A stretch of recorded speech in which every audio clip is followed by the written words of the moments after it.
Five Out Basketball, 5 segments, 5 takes. This is the podcast for NBA conversations. This is 5 Out Basketball, and it starts in 3, 2, 1. And welcome back to episode 19th of the 5 Out podcast, where Joey LeMaster is still in his bogus ass setup, but I think we have one more week of this, and then we have a finalized setup back at school. Backdrop's going to be beautiful. You guys are going to love it. Lighting won't suck, I promise. But as said, I'm Joey, joined by Everton, Levy. Everton, how are we enjoying summer? Summer classes just kick off? Yeah, they did just start, but it ain't the worst thing in the world, man. It's way better than having like 5 classes. Yeah. So I'm honestly chilling, bro. Yeah. And it's just a month sprint, but dude, this intro to philosophies is some mumbo jumbo. They just making some crap up. So any philosophy classes like that, bro. Yeah. All I'm saying is just give me my seed. That's all I'm asking for. Literally, just pass the class. We're good. Yeah, that's Simple. the vibes. But we have a lot coming. We got to preview the Western Conference. We got to preview the Eastern Conference. We got to figure out what's going on with these losers. We're going to talk about some old draft stuff, and we're going to talk about some cities. And if you guys watched last week's, I'm getting my revenge after that shenanigans Everton trying to pull in the Guess Who Mickey Mouse ring right there. Literally got the fake banner in the background. But we're making up for it today. I'm going to prove that I am that guy. I respect it. It was a little Mickey, won't lie, a little. You know what I'm saying? But we're back. I'm redeeming myself too. Yeah. Got to get my real dub. You feel me? But you got to redeem that Mickey Mouse impersonation because that was awful. That sucked. But speaking of Mickey Mouse, we need to go to the Eastern Conference playoffs or the Eastern Conference finals, and we need to talk about what the Indiana Pacers did yesterday. I know we're about to preview it. We're one day behind. I'm sorry. But the Indiana Pacers, Everton, I just cannot believe what I witnessed yesterday. They did the Reggie Miller choke themselves, but like a million times worse. I swear both teams did not want to win that game. Yeah, it was like a hot potato for the victory of who wanted it less. Dude, exactly, bro. Yeah. Oh my gosh. I'll let you cook though. Go ahead and cook. The big takeaway is the Celtics did not win that game. The Pacers lost that game. Yes. With 30 seconds left, the Pacers are up 3. And Tyrese Haliburton just dribbles it out of bounds. No defense or nothing. Just dribbles it out of bounds, just off his foot. It's like, oh, great. The Celtics are going to tie it here. Jason Tatum gets 2 attempts, misses both of them. Misses them both with like 9 seconds left. It's like, okay, cool. The Pacers got this. They have a timeout. All they got to do is inbound the ball. Mm-hmm. Celtics are playing fantastic defense. And it's like, okay, the Pacers are not going to get in. It's going to be a violation. Call timeout. Nembhard just throws some bullshit to Siakam, and Siakam can't come down with it. And now the Celtics get another chance to tie the game. It's like, 5 seconds left. They need a miracle here. Mm-hmm. Jaylen Brown gets a ball in the corner. It's like, okay, cool, foul. Siakam has his finger so far up his butt that he's literally finding treasure instead of fouling. And Jaylen Brown hits it, ties the game, and then Jaylen Brown and Tatum redeem themselves in overtime. Dude, how frustrating was that to watch? Because here's what was making me laughing. Because my mom was asking, Joey, why are you so mad? She's like, you're not a Pacers fan. You're not a Celtics hater. You don't got any money on the line. Why are you so mad? I'm just a good basketball fan, and I want to see a good series. And if the Pacers win game 1, we're looking at the series a whole lot differently. Mm-hmm. Yeah, because we all know the Celtics are due to lose a game. Like, that was supposed to be their one loss because they don't sweep teams. So, because I didn't even watch the whole game. I'll keep it a bean. I turned the game on. The score was 92 to like 79. So I'm like, okay, cool. Then the Pacers just went on like an 8-0 run. I was like, oh, okay, this is just a game now. Mm-hmm. So I was watching the game. I'm like, all right, cool. Like, the Pacers are like cooking them. And Al Horford, bro. The Celtics, stop letting Al Horford switch onto guards, dude. I swear, every time he got switched onto Nembhard, he just dribble, step back, midi. Every single time, bro. I'm like, dude, stop letting Al Horford fall into this trap. Mm. And then, of course, when the Pacers are up, Nembhard gets a switch on Al Horford. What does he try to do? He tries to drive on him, gets blocked. Why did you not go back to doing the step back midi that you literally did like 2 or 3 times before? Stupid. And then, like you said with Haliburton, he did that like twice though. He like just fumbled the ball out of bounds. Like, what are you doing? You're supposed to be the whole. I get 12 assists and 2 turnovers. Yeah. What happened? Yeah. What are these ridiculous turnovers? And it's really sexy. I feel like Haliburton was having a good game too, but just those 2 turnovers are just going to overshadow it because it's dumb. You just can't afford to do turnovers like that in a playoff basketball game. Bro, like, because I went on Twitter they're memeing him. They're like, oh, Tyler Oh, Halliburton when they need him most. Let's do the dumbass dances, bro. But if you watch the game, Halliburton was cooking. When he made that dumb three where he kind of like whatever, uh-huh. I was like, yeah, he's cooking right now. He had a great game, but when you have choke jobs like that, that's all people are gonna remember, not the Mhm. what you did anything before that. So Exactly. Like that just logo 3 will not be remembered. no, because at the end of the day, you lost, and you Mhm. were the reason why your team lost. Just it was so hard to watch the end of that game, Yeah. dude. It was very bad. I've crapped on the Pacers a lot, but I want to show them some love because I think this is gonna be more than a 5 game series. Mm, Because mm, this we talk about how historic this Timberwolves defense is. No one talks about how historic this Pacers offense is. They're yeah, yeah. incredible because the Mm, game's supposed to slow down in the playoffs. It just does not for does the not. Pacers. Every game is played at their own pace, something Jalen Yeah. Brown addressed after the post press conference. But the Mm. Pacers, they have offensive championship caliber. Everton, can I do my fun little numbers for the day? Go ahead. Okay, so the Pacers this playoffs are averaging 50.9% from the field, 38% from three on 115.2 points per game. If you look at every champion from 2020 current on, I didn't go past that because I only have so much time in my day. Yeah. No team is anywhere close to that efficiency for that many points per game. Like they're better than Mm, the Nuggets, the championship, all the championship winners. The Pacers are just skyrocketing them in these numbers. And I think it shows that like people are sleeping on the Pacers. Like they gave the Celtics a fight, and I don't think it's a fluke. I think this Pacers team's gonna give the Celtics a lot of issues because not only the Pacers putting up these numbers, the Celtics and Knicks are two of the three best defenses in the NBA, and they're still playing mm, the game at their pace, scoring how they want to want. So yeah. I think we're gonna have a big fight this series. So I'm excited. It's just it would have Yeah. been a lot more exciting if Pacers got game one. Yeah, it would And have been way Boston more too. exciting. Yeah. Oh my God, it would have been so exciting. And to bark on, or not bark, but to, embark on what you just said, the Pacers also like lead the playoffs in points per game by like 5. Yeah. Like the second best team, I think, is like 110, and they're at Mm, 115. So that's a big margin. If you don't know in the playoffs, that's a pretty sizable margin, to be mhm, honest. Um, so yeah, I mean, I wasn't sure about the Pacers offense going into the playoffs, but the fact that they've kept up what they did in the regular season is kind of like scary in a way, And the defense actually looks somewhat like, okay, at mhm. times you can be a little bit better. But I didn't expect much from on the defensive side of the ball. If they're gonna win games, it's gonna be scoring the ball. Yeah, So, exactly. and for them to come so close to doing it last night, I just they went away from what was working towards the end of the game. Like, dude, give Siakam the ball on the block. He keeps hitting these middies, or Andrew Mhm. Nembhard to keep hitting these middies, whatever. But they went away from some of that and started doing some banana peel ass turnovers. So it's Yeah. like, okay, bro, y'all just don't want to win this game. Mhm. Um, is there anything more you want to say about the Pacers before I say something about the Celtics? Just a question for you about the Yeah. Pacers. So Okay. this is one of the few times where I saw Kendrick Perkins tweet and actually had a deep thought about it. Mm. Kendrick Perkins said, "Is there any way the Pacers can regroup after a loss like that, or are they just mentally defeated?"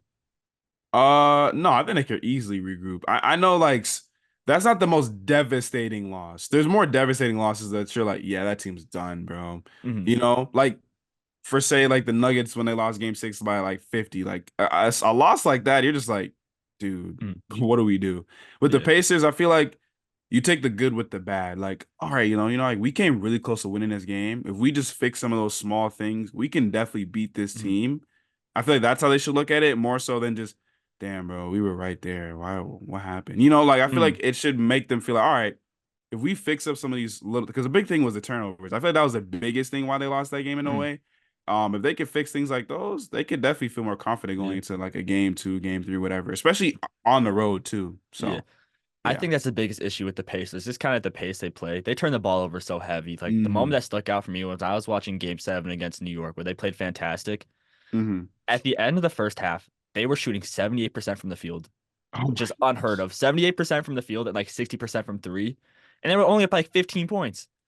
Like, yeah, 15 is a pretty marginal lead, but when you're shooting 78% You from got the to be blowing field, that team yeah, that's out. what I'm saying. And it's just they like had like 10 plus turnovers in the Of first half, and that's course. what kept New York in it. Mm-hmm. It's like you're so great at making the shots, but we gotta be smarter with the ball. And that's the Pacers' biggest issue, I think, at the Yeah. moment. And clutch time, clearly. Yeah, literally. And anything, can I go with the Celtics, bro? Yeah, go to the Celtics. Oh my gosh. Tatum, you are so lucky, bro. You are Actually, I agree so lucky. 100%.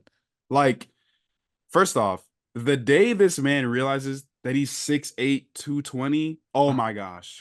Because He comes down the court. He's like 1 for 5, and he keeps shooting threes. Mm, Stop shooting threes, dude. mhm. Like, He's in love. he loves threes. And the thing is, when I see him go to the basket, he scores damn near every time, or he gets fouled. Mhm. Whoop-de-doo. Go to the basket. Like, why is it that? Joe Mazzulla, what are you telling this man? Like, genuinely, though. Like, what are you telling? Are you, nah, keep shooting. No, if Mhm. I'm the coach, bro, take your big ass to the basket and go dunk the ball or get Mhm. fouled. Because it's literally what happens every time, Yeah, because right? Tatum had more free throws than the Pacers did yesterday. Dude, people are trying to complain about that. It's so annoying. It's annoying because if you watch the game, how many free throws are the Pacers going to get? Not a lot. Exactly, right? They The allowed the Celtics, they most. They drop. allowed the most in the NBA during the regular season. Like, Exactly. It's going to happen. It's mhm. simple as that. But Tatum, you are so lucky because you threw that turnover.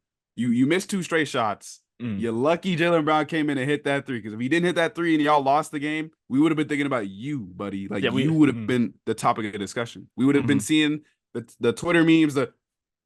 We would have been Yeah. seeing that shit. So Mhm. you real lucky that Mhm.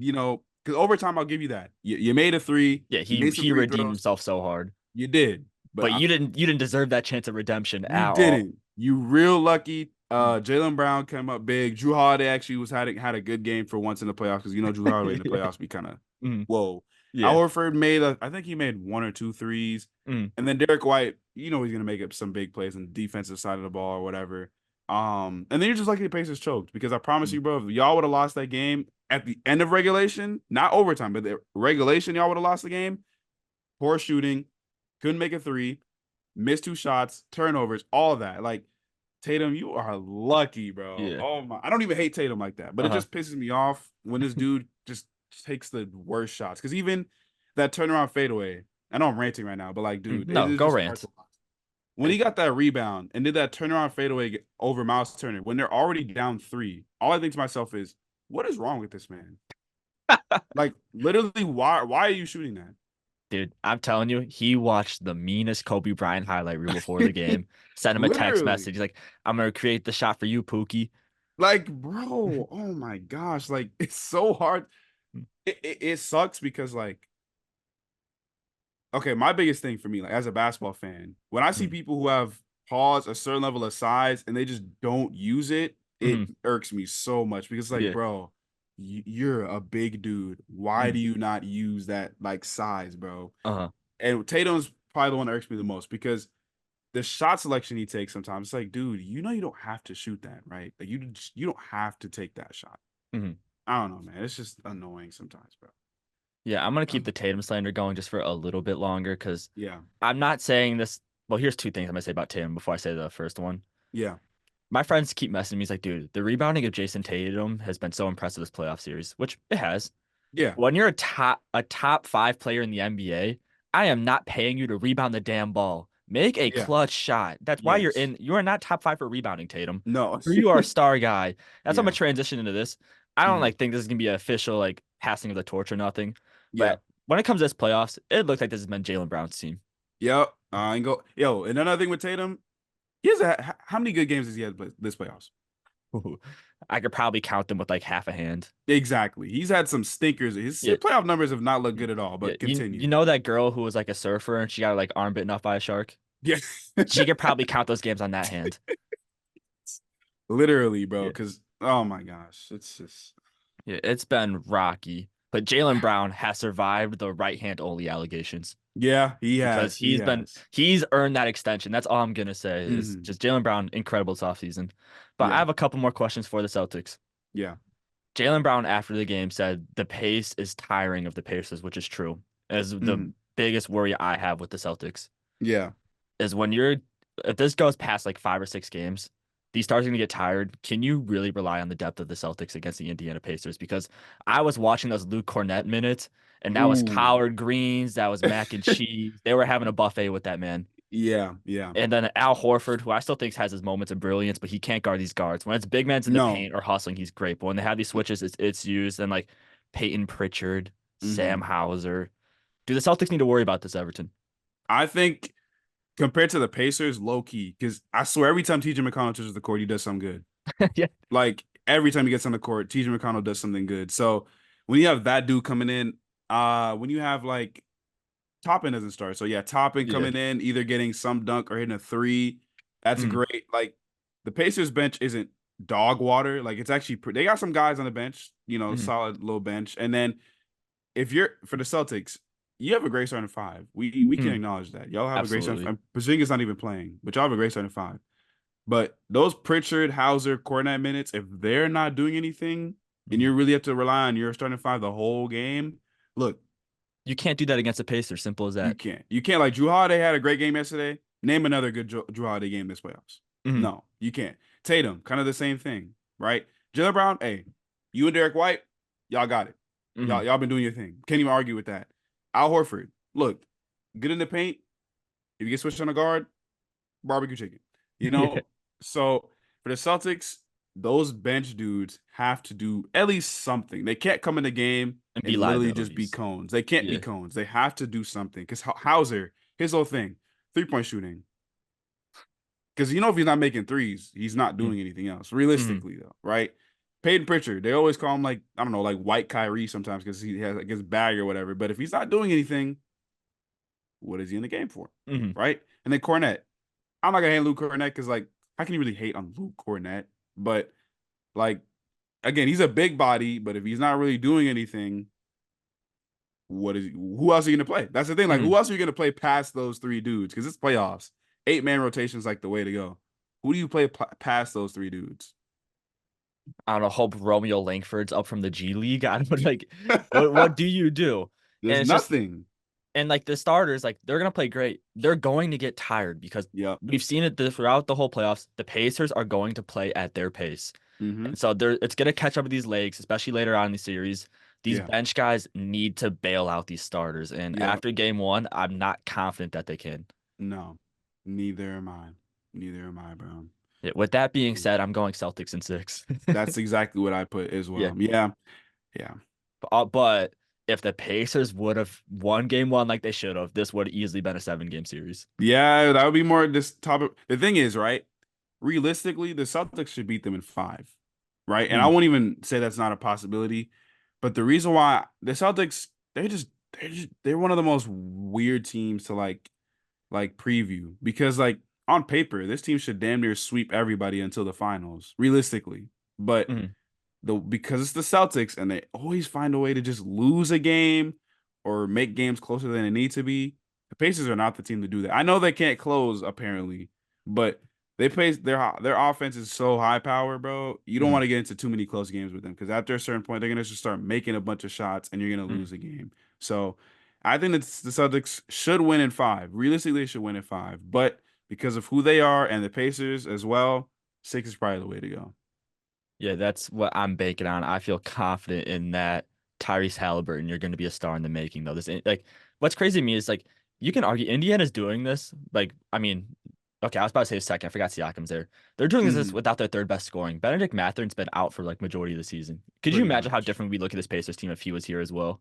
Exactly. Exactly. And they even traded away Buddy Hield too. Like he's not Mm, even on this roster anymore. And he could have probably been big for them if they had him still. But at the end of the day, like, yeah, that's very true. And Halliburton, like he's had ups and downs. Like he's had some great games and he had some games where you're like, okay, but mm. Siakam, hey, claps out to Siakam, bro. I'm not gonna lie. Mm. That trade, it was good when they made it, but this is why you get Siakam. Like what we've seen in this playoffs is literally why they make that trade. Yeah, absolutely. So now so that's gonna be the end of that. Let's move on to the game where we haven't seen a game one preview yet.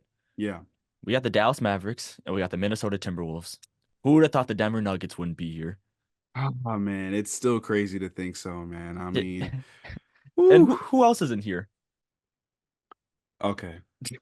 We're gonna save that for later. As a Bulls Uh, fan, I don't get to troll that often. yeah, Wait for true, the next true. segment because Everton is going to have a lot to say. Yeah, yeah. It's gonna be. We'll be here. We will be there no matter what. Let's just We say will that. be there. And for a little preview for the segment we're about to talk about, me and Everton, we tend to agree here a lot. It's kind of like our shtick.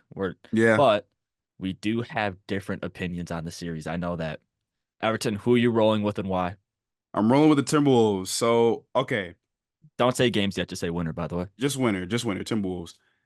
This is low key glaze, but they beat the Nuggets. I kind of believe they can beat anybody else Mm, because the Nuggets like they were that team. Everybody was like, "Well, it's the Nuggets, y'all. Like, ain't nobody Mhm. beating the Nuggets." That's kind of how we all felt about the Nuggets. Like, we just all accepted the Nuggets were gonna go back to back, damn near, right? Uh-huh. Um, so them beating the Nuggets is already like, "Hey, bro, you able to beat them?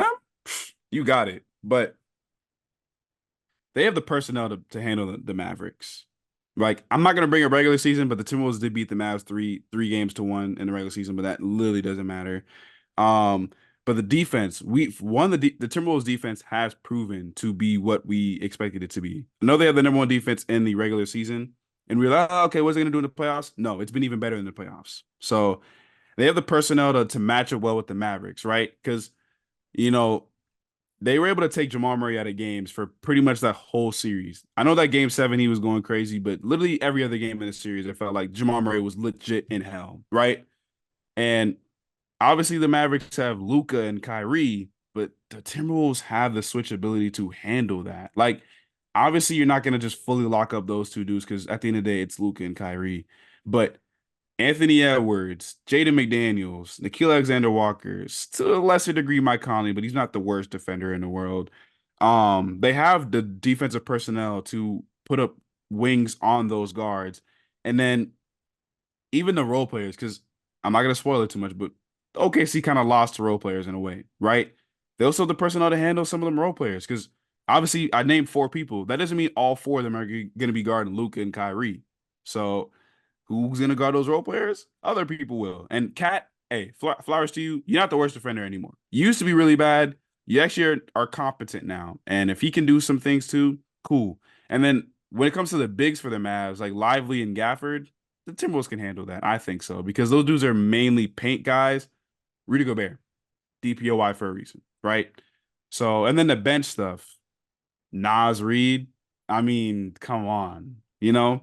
So I think the Timberwolves, all in all, have the personnel to handle the Mavericks. But I think it'll be a great series. Yeah, I'm gonna do a whole lot of disagreeing here because I think the Mavericks are just like so. I think the Nuggets are a better team than the Mavericks. Mm-hmm. However, I think the Mavericks are more of a nightmare matchup for the Timberwolves than the Nuggets were, and let me explain Mm. why. Okay. So the Timberwolves they took advantage of being able to get these lengthy wings on to shut out Jamal Murray. Yeah. Just even though you said this, I just disagree. I don't think you can do that on Luka and Kyrie because it just involves way too much switching, and they didn't have to worry about Contavious Caldwell Pope. Let's be serious. Kyrie's the Yeah. best second option in the NBA. I don't think they can Yeah. afford to do that. And Mm. something that Timberwolves were able to take advantage of is they were able to do these rotations by leaving Anthony Gordon so wide open in the corner that he could have like Mm. 5 seconds to shoot the ball. Yeah. You cannot do that against PJ Washington. You cannot do that No. against Derek Jones. And if Maxi Kleber comes back, he's shooting 55% from three in the playoffs. Yeah, of course. Well, You and with the cannot injury he afford had, I don't know if he'll continue to do that, but true that. True but that. you can, so you just cannot afford to leave these guys open because PJ Washington is shooting 6.8 attempts per game and he's making what is it? Hold on. He's making 40% shooting 6.8 attempts. Derek Jones is making 37.5 with his 3 to 4 attempts, and Maxi Kleber's doing that. You cannot leave these big guys open with these rotations. You gotta be way too disciplined. And then Mm. when it came to the Nuggets, I'm gonna be honest, Jamal Murray is not like an exceptional passer. Luka and Mm. Kyrie both know how to move the ball. So when these double teams Yeah. are happening, they're going to find the openings. And then Mm. when you do all these rotations and you get Rudy Gobert out of position, you get these two athletic freaks and Derek Lively, Derek Jones, and Daniel Gafford, these three athletic freaks who are going to cut in the paint. There's going to be alley-oop opportunities. The Timberwolves rely a lot on these rotations, and I just think the Mavericks have the capability to get past this with their ball movement, athletic freaks, and big men to Mm. actually shoot the ball. And my final point is I think the Minnesota Timberwolves have a taste of their own medicine coming their way Mm. because as we talk about where they get these tall, lengthy wings to defend these guards, people forget the Mavericks had the number one defense in the last 15 games Yeah. of the regular season. And now Mm. you get Derek Jones and PJ Washington, who are like 6'7" guys with 7'2" wingspans. Mm. Anthony Edwards got some stuff coming his way, and Yeah. Karl Anthony Towns got to continue to be exceptional for them to have a chance because Anthony Edwards is not going to have as much success as he did against the Denver Nuggets. That's true. I am mad at that. I am like that's why I said it's gonna be a great series because it's kind of Trust me. like the best of both worlds in a way. Mhm. Like it's really gonna be who performs. But I'm not mad at that. I'm totally not mad at that. Yeah, we're in for an exciting series. I think it's Yeah. going to 7 either way, but I Yeah. am banking on the Mavericks. My only worry, which kind of got saved for me thanks to the Phoenix Suns deciding to injure coaches, is Hmm. Chris Finch is a much better coach than Jason Kidd. So I Yep. trust He him is. more to make the adjustment. But guess Yeah. what? Chris Finch ain't making it. Oh, yeah. It's that Mike Nori guy, the Yeah. assistant. Yeah. True. So True. we might True. have an even coaching field, so which makes me a little more confident. Fair enough. Um, okay, my only question for you, What's up? right, is okay. SGA had great success against the Mavs. I know we lost, but SGA was good in pretty much every game. Mhm. Why do you not think Edwards can do similar to that? Well, I think he can, but like even though Jalen Williams and Chet didn't have the greatest games as well, you still have other guys that you could like somewhat rely on. It's really Mm, Anthony Edwards and Cat on the offensive side of the ball. Whereas like if Edwards is still I think the Mavericks defense can focus more on just stopping Edwards rather than having to mm. stop Shea, J-Dub, Giddy. Like I feel like they had more to worry about against the Thunder compared to the Timberwolves, so I think they can lock in more on Edwards. He's still Okay. gonna have success. Like this, not like he's gonna have stinkers throughout, but I Yeah. think they have a better chance of just being able to solely focus on him. I don't know. I mean, Jaden McDaniels has come up big when they need him to, like, knock down some shots. Mm, But that you can't bank on that. That's the thing what I'm saying. With both teams, it kind of feels like mm. it's gonna be a battle of which role players are gonna step up more. That's the Because story of this like whole playoffs. literally the whole playoff. I said this is literally the role player playoffs. Like this Mm, is we're not even role player playoffs. We are in the role player era. I know that sounds hmm crazy, but like we're no longer in the whole super team era. Like you need role players. Role Yeah. players are super important for like championship teams. Um, and I do think it's gonna come down really big in this series. Like, all right, I know we have these superstars, but what is Jaden McDaniels and PJ Washington gonna do in this series? Like Mm, that's important to both teams, you know? And I think it's they're both great defensive too. Like, it's so uh-huh. hard to really like to really like pick who I think is gonna Yeah. win. Like, I'm going Timberwolves because look, bro, like I know this is really glazing, but they beat Mhm. the Nuggets, bro. Yeah, Like, that's I can't massive.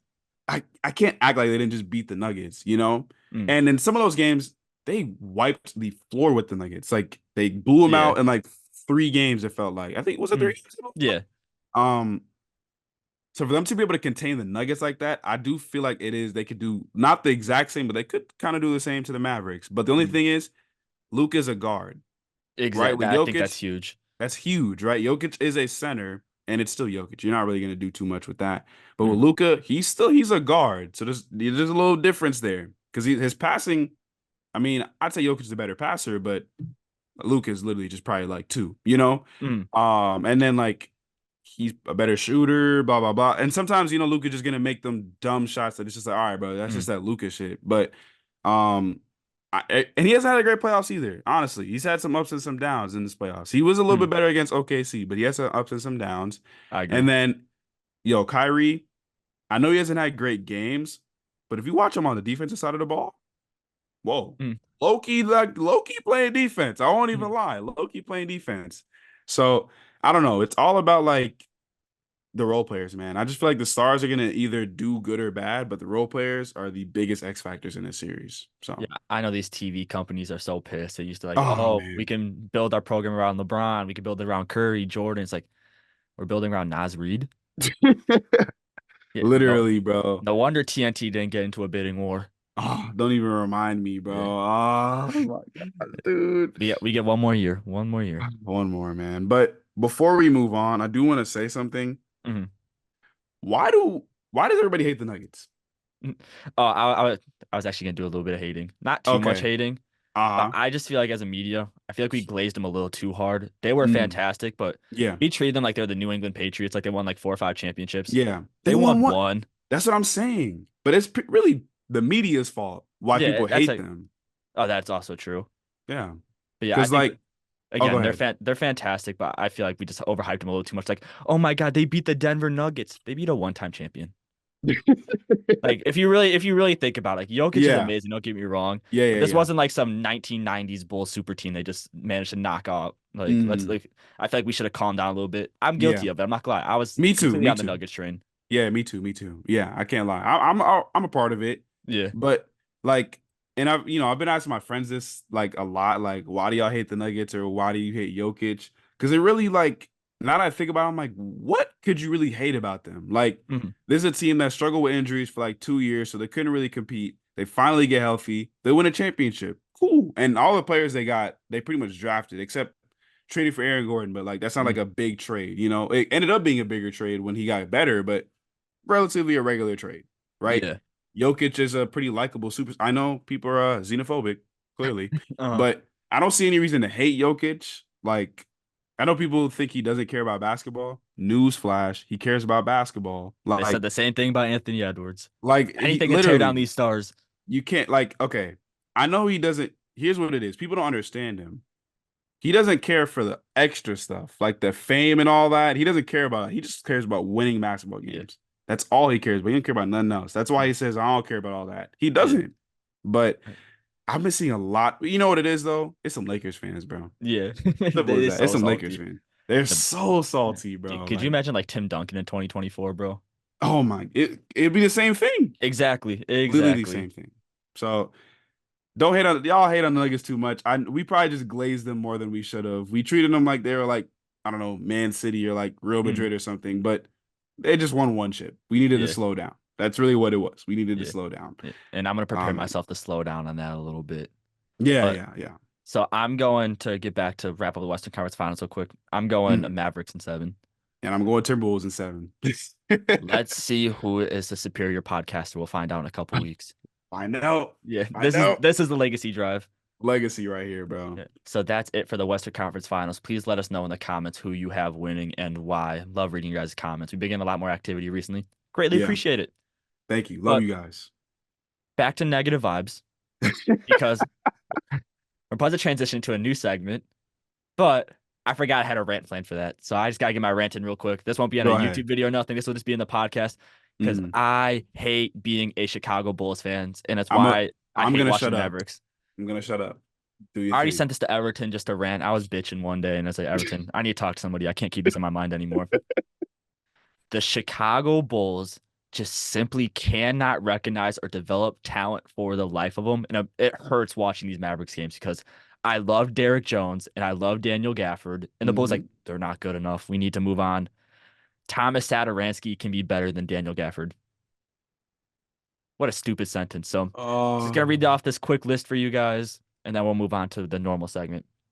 Since 2016, 2017, I want you guys to hear the players the Bulls have moved on from because they didn't either want to pay them, didn't think they were good enough, yada, yada.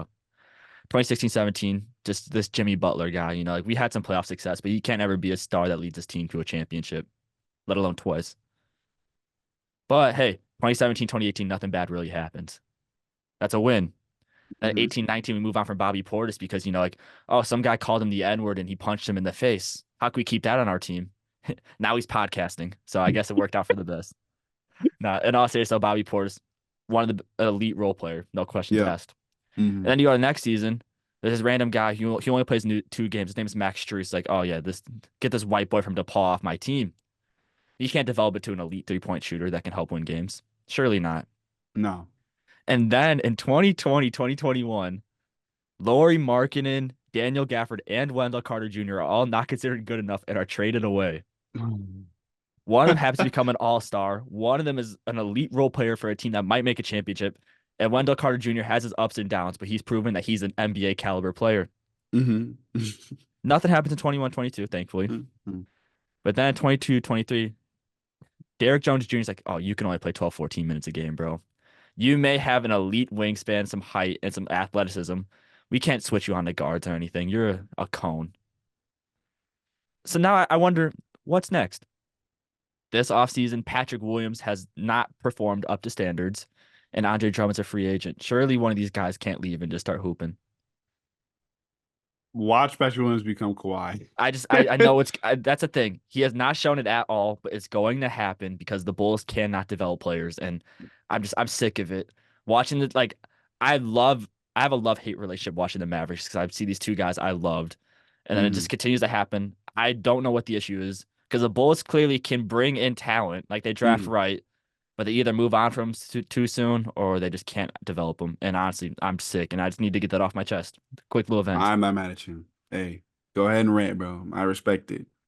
But we're about to switch off the rants because we did this for the first round where we figured out what was next for some playoff losers, and we got some big losers sitting in front of us right now. The Oklahoma City Thunder. Let's just get straight into it. Everton, I'm going to let you talk now. Okay. Before I go into what's next, let's talk about what just happened. So we lost to the Mavericks in 6, which ironically, I predicted that. I said we'd lose, but the way we saw it was like, okay, Josh Giddey, brother, I mean, the draft comparison thing, that meme of Josh Giddey, his weaknesses, the game of basketball. That literally became true. Like, he was unplayable. We literally could not have this man on the court. He can't shoot. His dribble skills are like whatever. He can pass low key. I'll give him that. Can't shoot. Can't play defense. What are you gonna do? Mhm. What are you actually gonna do on the court? So honestly, I'll keep it a being with Josh Giddey. I could tell once that stuff happened in the early in the season, this dude was gone. Like I could see it on the court. This man just did not want anything to do. He just was like, you take it, right? Like he was just not trying to be there. So maybe it's a mental health thing, but he always ain't been a shooter. So that doesn't really give me anything. You know, he couldn't shoot before, he can't shoot now. What changed? So I'm not gonna say he's off the team, but we'll see what the offseason brings. I don't know what Mhm. we would get for Josh Giddey anyway, so what's the point? But unplayable, bro. You got to learn how to shoot. Either learn how to shoot or play some defense, bro. Honestly, you got to pick one of those things. Literally, you want to say something? I've heard from a little birdie that the Utah Jazz do have some interest in Josh Of Giddey. course they do. I wish I wasn't even making that up. You're actually being for real, That was for real. I could find the report on Twitter. Forgot dude. who said it, but I did see it. Though that And makes it sense was for it was two not a meme reasons. account. That makes sense for two reasons. Yeah, you want to know Anyways, what the top reply was, Everton? what was the top reply? It was like hey, so I was like half Karl Malone, half Josh Giddey. Exactly. I Yeah. knew it. Damn it. Oh, All damn. right, back to your rant. Back to Anyways, your rant. back to the rant. Another thing, we had no consistent second option. Like Yeah. Jada was supposed to be that guy. Look, he's in his second year, so I'm not gonna like throw all my hate on him. But Jada, bro, you gotta perform better next time. Mhm. But when it comes to the second option, like Shea did his thing. Honestly, he almost kind of surprised me. I thought he was gonna have some struggles. Shea was killing it. I ain't gonna lie. Shea, when all things failed, we're like, Shea got it. That's literally what Mhm. we did in a lot of those games. Like, Shea, give it to Shea, give it to Shea. But after a while, you cannot just bank on Shea just making some bullshit because free throw merchant. I know they're gonna say that free throw merchant. I get it. Whatever. Yeah, it's Aura man, free throw merchant, whatever. But at the end of the day, he did his thing. He did what he needs to do. But no consistent. Chet, you're great defensively. You're too small, bro. Like another thing that we really struggled with was size, dude. Yep. Like, Yep. oh my gosh, Chet might be a 4. I'm not gonna lie. Like I know he's tall and lanky, but he's gonna continue to get bullied down there if that because he can block some shots. But after a while, bro, he can't be our only big. We Mhm. need other bigs on this roster. I was hoping we do that at the deadline. They said, nah, we don't want to do that. Give me the Don't white boy. like Gordon Hayward. Why did we get him? Now I get the experience thing. We didn't even play the man. Why did we get him? Well, I Like mean, we saw what happened when he was playing. 0 points. Mm. 0. But regardless, if we were gonna make a trade, get a big dude. Like, why are we getting another wing? Get a big who can just be. Look, I know you're a Bulls fan. I would have loved for us to get Andre Drummond or some shit, something like that, Mm. right? Isaiah Hardenstein, You're stealing something. my whole flow right now. But like we needed size. We could not just bank on Chet Holmgren and Duke Dennis. Like we needed Chet. We needed another big. And then, yo, I saw a YouTube video explaining this. We got killed on lobs, and I watched those games. I Yeah. swear the Mavericks were throwing lobs 5 times a game, dude. Like we were getting so many lobs thrown on us. So all I have to say is I'm not as pissed because okay, we're not like we don't have no future. It's not like that. We have a Mhm. lot of picks. We have a superstar. We have some good young players. So I'm not like, oh, it's over. But like one thing I've learned, especially as an OKC fan, you might think, okay, we just need one more year. Blah blah blah. And then that year never comes. That Mm. I've been there. We had James Harden, Russ, and KD. I swore we were gonna get one. We traded James Harden, right? We still competed with KD and Russ. We never got back to the finals. Mhm. Russ wins an MVP. We get PG and Melo. What did we do? 2 first-round exits. So as an OKC fan, bro, when the opportunity arises, you have to capitalize. So Mhm. all that to say, because that's my rant. Yeah. What's next for my team? Or do you want to say anything? Or you want me to just go straight into that? Well, go straight into it because I think you've already said what I planned on saying. We need another big on this roster. It doesn't even Mhm. have to be a superstar big, but we need another big for sure. Like another just pure size. He doesn't have to be a floor spacer because one thing we do have a luxury of, we do have mostly shooters on his team. So if he's just pure size, cool. I'm not gonna lie, look into getting another star. Hey, look into getting another star. I'm not saying force it, but we got cap room, we got assets. Why not? Literally, why not? So Mm. that's what I think we should do next. Yeah, I'm about to add on nothing to this conversation, but I'm gonna try my best. My title for it is just don't be stingy with the picks and just sign a cheap center in the offseason. It's not that Yes. complicated.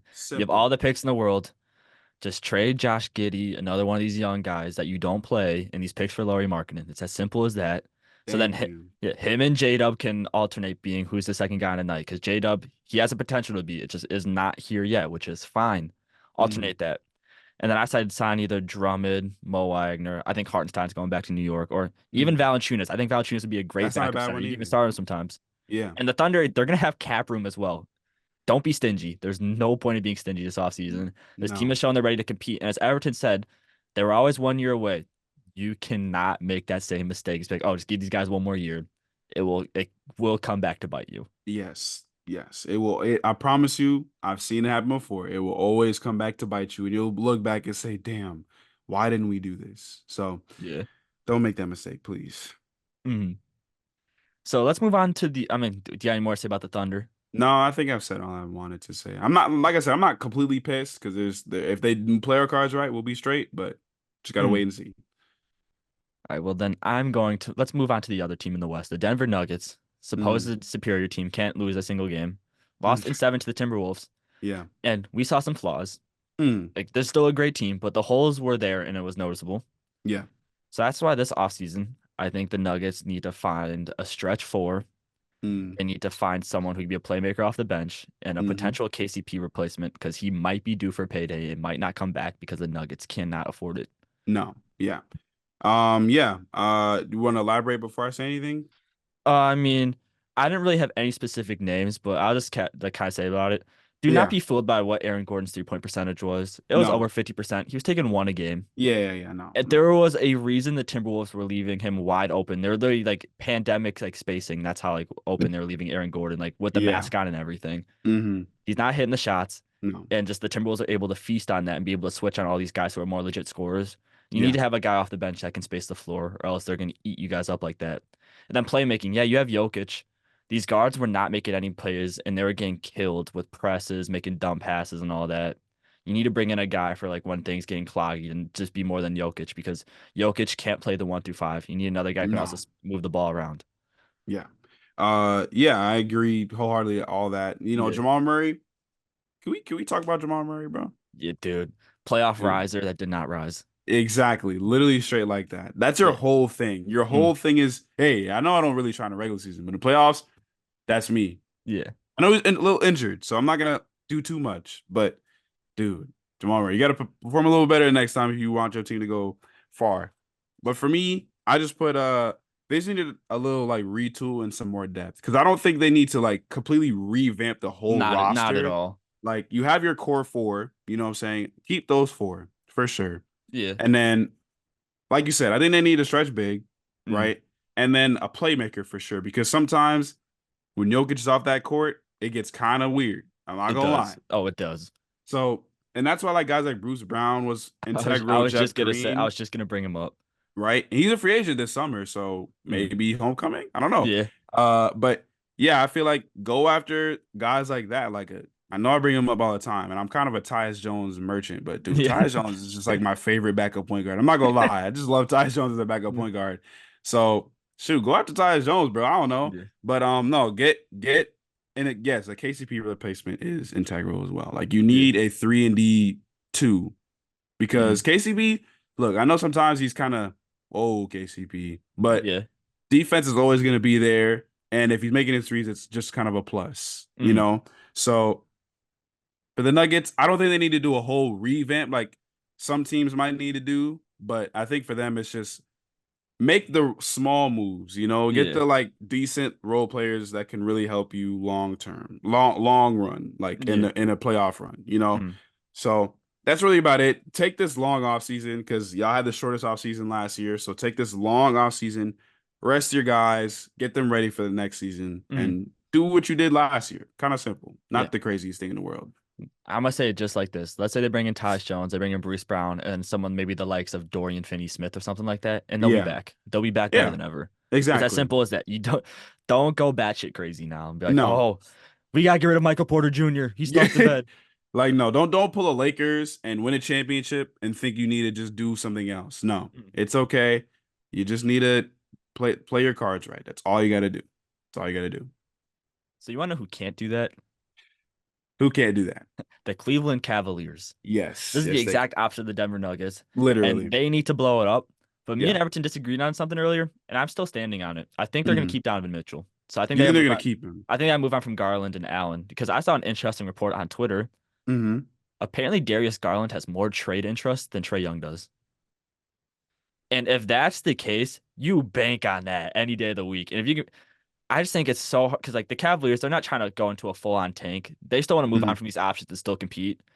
I Yeah. just can't see like I know there's a risk with him being a free agent, Mm-hmm. but I just don't see how they can move on from Donovan Mitchell after what he did for them in the playoffs because he looked like I mean, I still gotta do the top 10 list, but he looked like he's a top 10 Yeah. player this playoffs. Yeah. Yeah. I can't argue that. I put the same thing except obviously move Mitchell and move Allen. Yeah. Um, Look, I get it. But the thing is, there's just no guarantee he resigns, and you can't just let him leave for nothing, Mm. especially what you gave up. You can't just say, "All right, skedaddle," right? And while what you're saying is true, whatever, with Garland having more value than Trae Young, Mitchell still has more value than both of them, But realistically Mitchell speaking. on a 1 year though. Oh, that's true. That's true. But I think some teams who are like the Miami Heat or the Knicks or even Mm. my team, OKC, might be giving you more for a guy like Mitchell than you could get for Garland. I know he's still Yes. on a 1 year deal, but like let's say for the Knicks case, I know the Knicks are confident they could re-sign Donovan Mitchell, so they're more likely to leverage something else in that trade, Hmm. right? Whereas like okay, maybe like an OKC, look, we got hella assets, bro, so we could just throw them some picks and they'll it's whatever, right? Hmm. Um, so I think Mitchell's value still being higher than both of them might still be a reason why you get rid of him, especially since Garland is locked up. So even if you trade him or don't trade him, he's going to be on the roster. So Hmm. it's not like you're mortgaging anything there. Um, but yeah, I think I do like the discussion between the two. I'm surprised to hear that he has more value than Trae Young, though. That's kind of Oh, I crazy. know. But I do like the discussion between the two, but I'd lean more towards Mitchell. But I'm glad we both agree on moving Jared Allen. This is not a Yeah. disrespect to Jared Allen per se, Not at all. because I think he's a great player. Honestly, he's a great player. But one, I've heard he actually has some solid value in the trade market. But Mhm. two, the Allen Mobley thing, Mobley is probably just a 5 at this point or something because Yeah. like they're both really not good shooters. They're great defensively, which usually helps them, Mm. but they can't really either shoot and it's just like an awkward fit. So, Yeah. and then Mobley's the younger one. So I know Mm. we always say this about him every year, like wait till Mobley gets that offensive bag. If it never comes, whatever. But like you gotta take the chance with him more than Allen, who's pretty much at his peak, right? Yeah, absolutely. So, and I think teams are willing to give you. He has a good contract too. You Mm. know, like Allen's not making a dumb amount of money. So there's teams out there that are gonna. Hey, I won't lie. I love Jalen Allen on my team. Honestly speaking. Absolutely. I, honestly speaking, even Chet you Holmgren probably and take Jared him, Allen's disgusting. right? I'm Okay, sure you would take him. I would too, but I've seen one too many people make mock trades on Twitter. It's like, guys, Jared Allen's not coming to the Bulls. I'm just gonna keep it a No, buck real. He's not no, no, coming no. here. He's not I would coming. love him, but people are like, dude, what if we give up Zach LaVine for Jared Allen?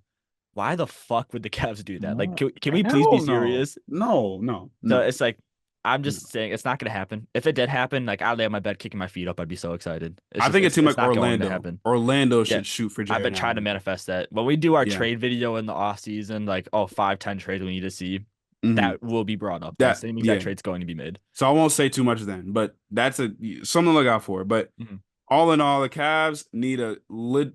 I don't know if they want to do a full on rebuild, but you got to get off of two of those guys. Uh-huh. Allen is definitely one of them. You have to move Allen. No hate to Yeah. him because I think he's great.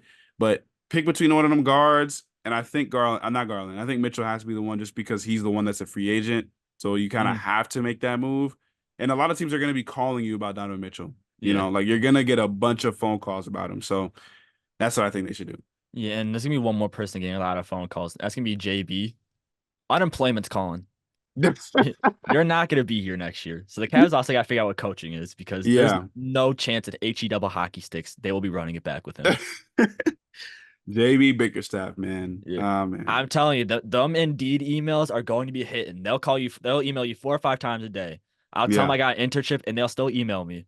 It's like a toxic ex that misses you. You better be ready for them Low-key. Indeed emails, Bickerstaff, They because they're on the every way. time. Yeah, they're on their way. They will be there no matter what. But let's move on. We got one more team left, and that is the New York Knicks. Mhm. How heartbroken I am, guys.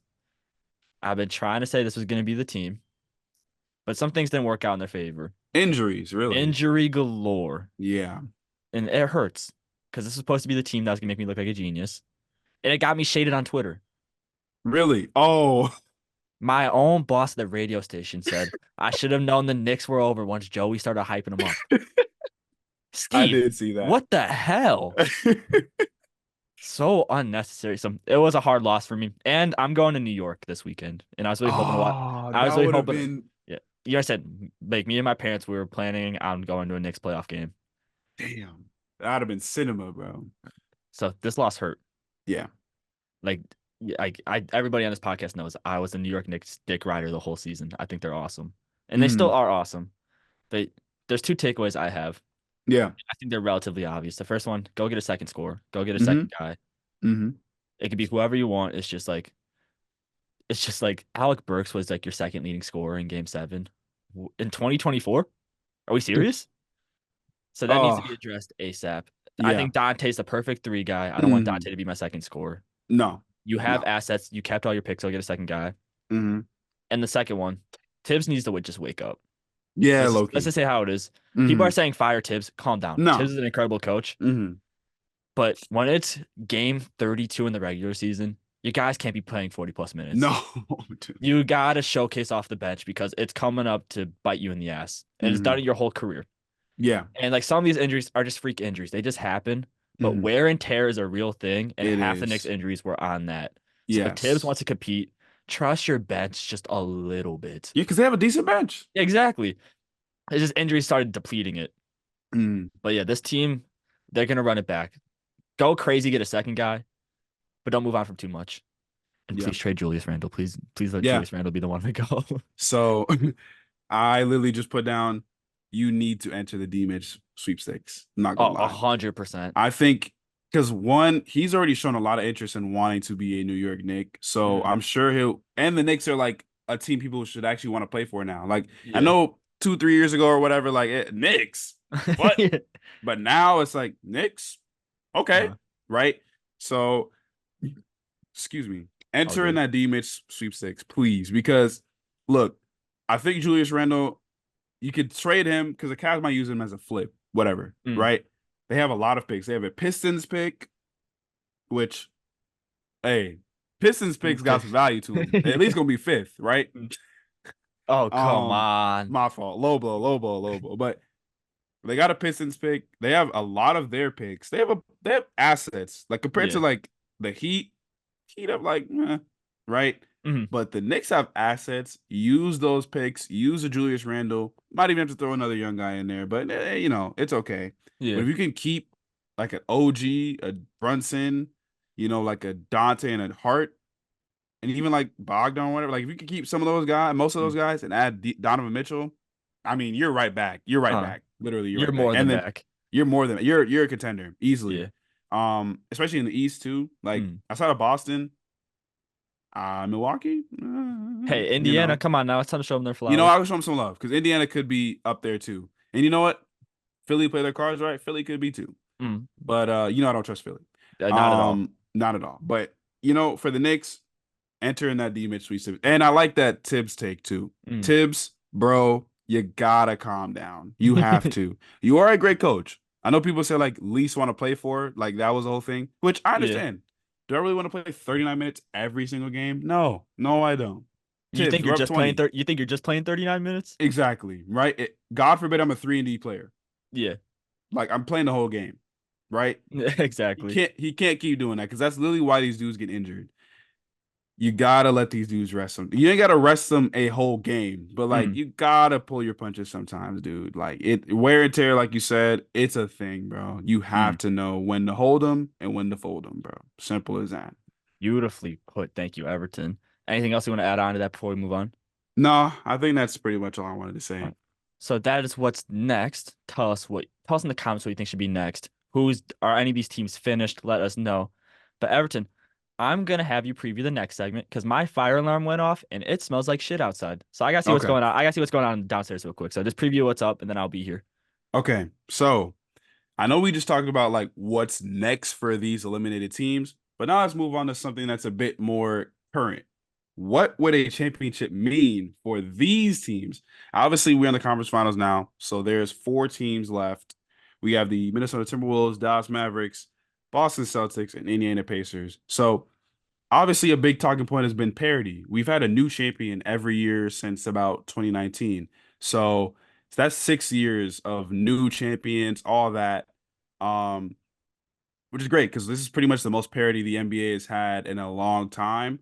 So with us getting a new champion this year, and a lot these 4 teams are interesting champions if they were to win. Mm, It's time to talk about what a championship would mean for each one of these teams. So mm.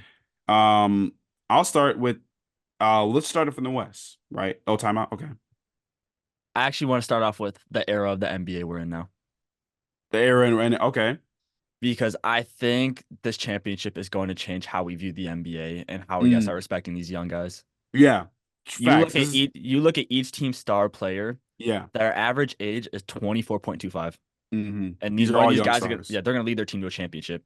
The NBA is Dude. getting younger now. I Yeah. mean, yeah, experience is huge, but we don't just need to bank on these stars being old now. It's time to start respecting these young guys. I think that should be hmm the big takeaway from this championship. That is the biggest takeaway right there. I think that's that and the parity is the biggest takeaway. We've had a new champion every year, Hmm. which is crazy, and a new set of teams in the finals every year too, which is even Hmm. crazier. But yeah, this is the turning of the new guard. These are the new stars. They are here. They are here now, and it's time to see them win a chip. Which is just, oh man, it's Yeah, crazy, man. I can't wait. But Everton, I'm gonna put some pressure on you real quick. What are we Okay, calling this era?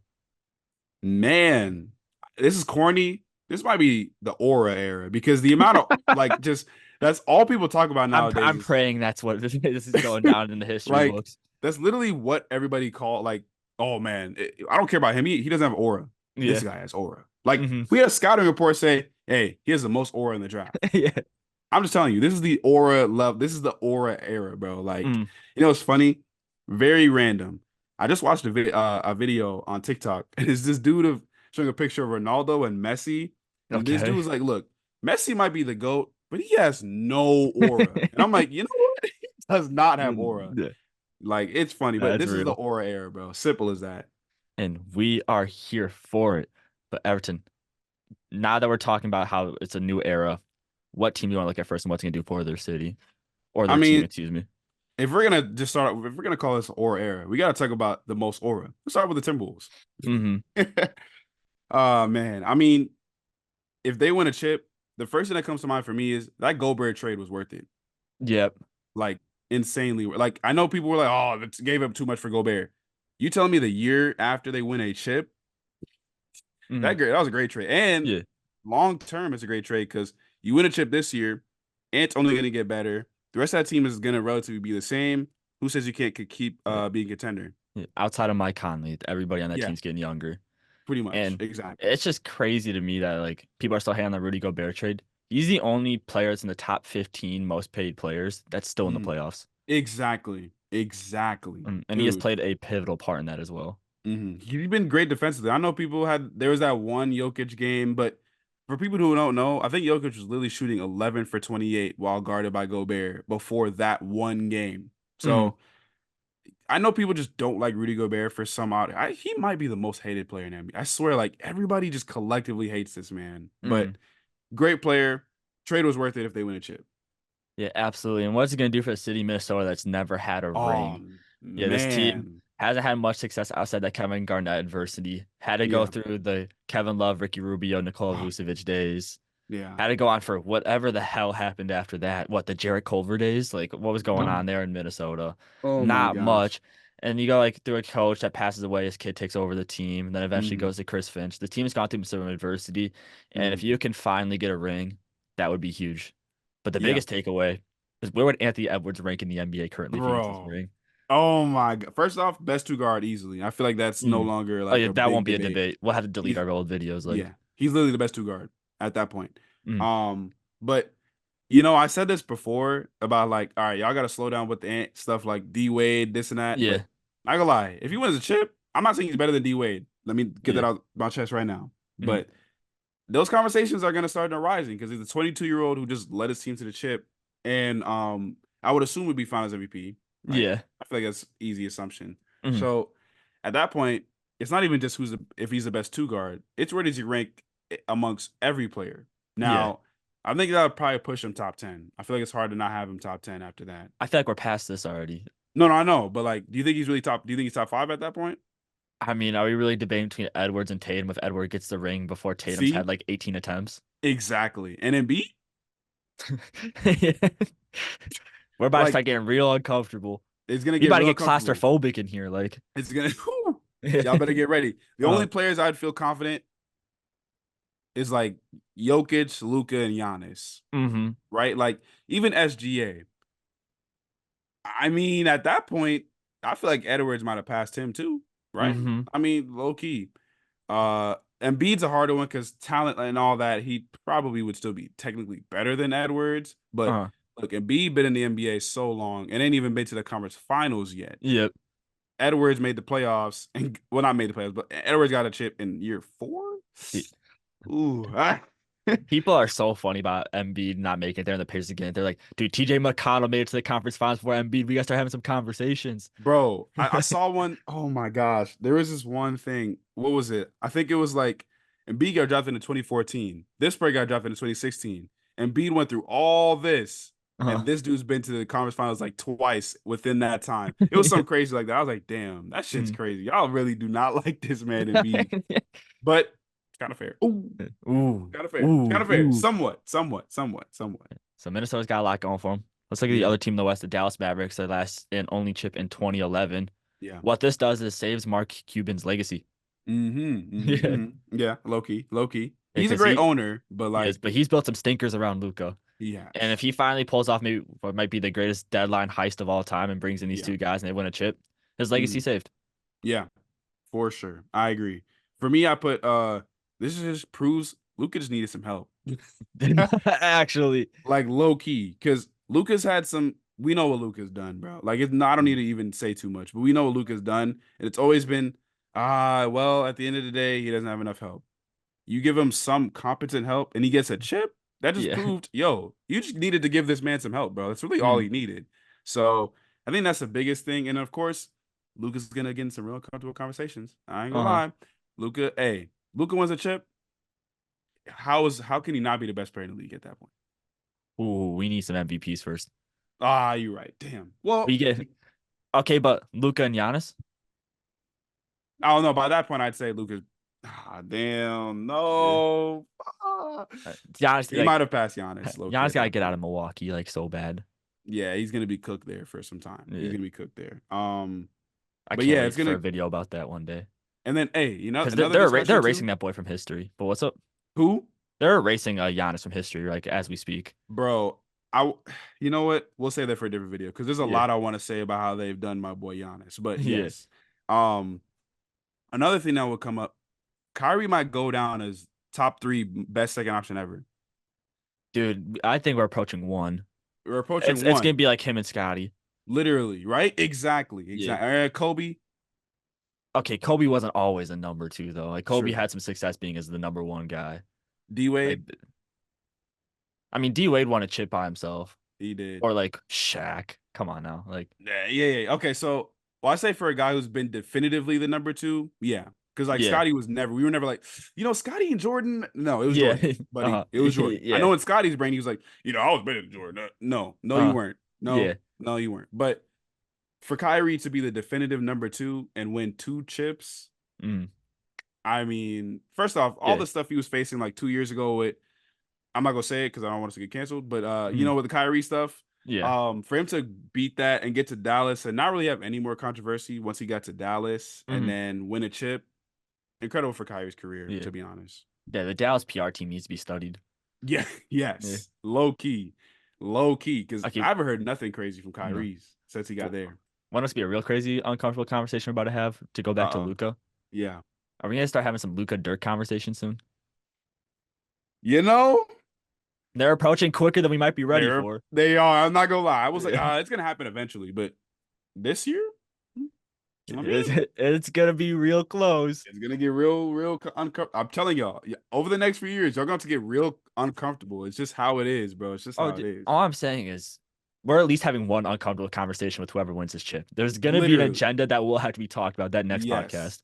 exactly. It is. I can't wait for when we finally get our result. It's Mm. gonna be insane. But Oh Everton, you want to man. know what result I don't want unless you have anything more about Dallas? Nah, nothing more about Dallas, but I know what you don't want. What you don't want, man. We really don't want to see the Boston Celtics get this banner. Nah. We really don't. I mean, they got 17. They haven't had one since 2008, so it would be really nice for them to finally get over that freaking hump because Yeah. they've been struggling for so long, but Mhm. don't want to see it. My Yeah. I takeaway is mean, the NBA will be canceled. We're the moving thing on to is, hockey, guys. yeah, bro. Like for me, I put Tatum finally done it, but honestly, that's even kind of false because like it'd be different if he was having like he was cooking a whole playoff run, but Yeah, so far it's been like, dude, what are like you really, doing? You know? for real. So if he plays this way the whole playoffs and they win a chip, first off, we even win Finals MVP at that point? Oh my God. Because I promise y'all, if Jalen Brown wins Finals MVP, y'all Tatum fans ain't gonna hear the end of it, bro. I'm not gonna lie, y'all Yeah. not gonna hear the end of it. But Uh, um, is he only gonna be able to lift it with his right hand? that Thank you. was Apparently, no great. left hand. Yeah. But first off, they would just do what we expected, so I can't hate on them Mm, for that. We expected them to be a championship team, and they go out and do it. Great, you did it. mm, But it's just like it doesn't even like they got the Heat with no Jimmy, right? mm. They got the Cavs with a bunch of injuries. And no D Mitch for majority of the games when he was literally No, on the rise. exactly. They got the Pacers. Then in the finals, hey, you're gonna get a good team, so I can't Yeah. argue with that. But people are gonna question their playoff run. People are Mm, gonna question if Tatum continues playing like this. They're gonna question him a yeah. lot, like a lot, and really get. They're gonna just say, "Hey, if it wasn't for your teammates, where would you be?" Yeah. You know.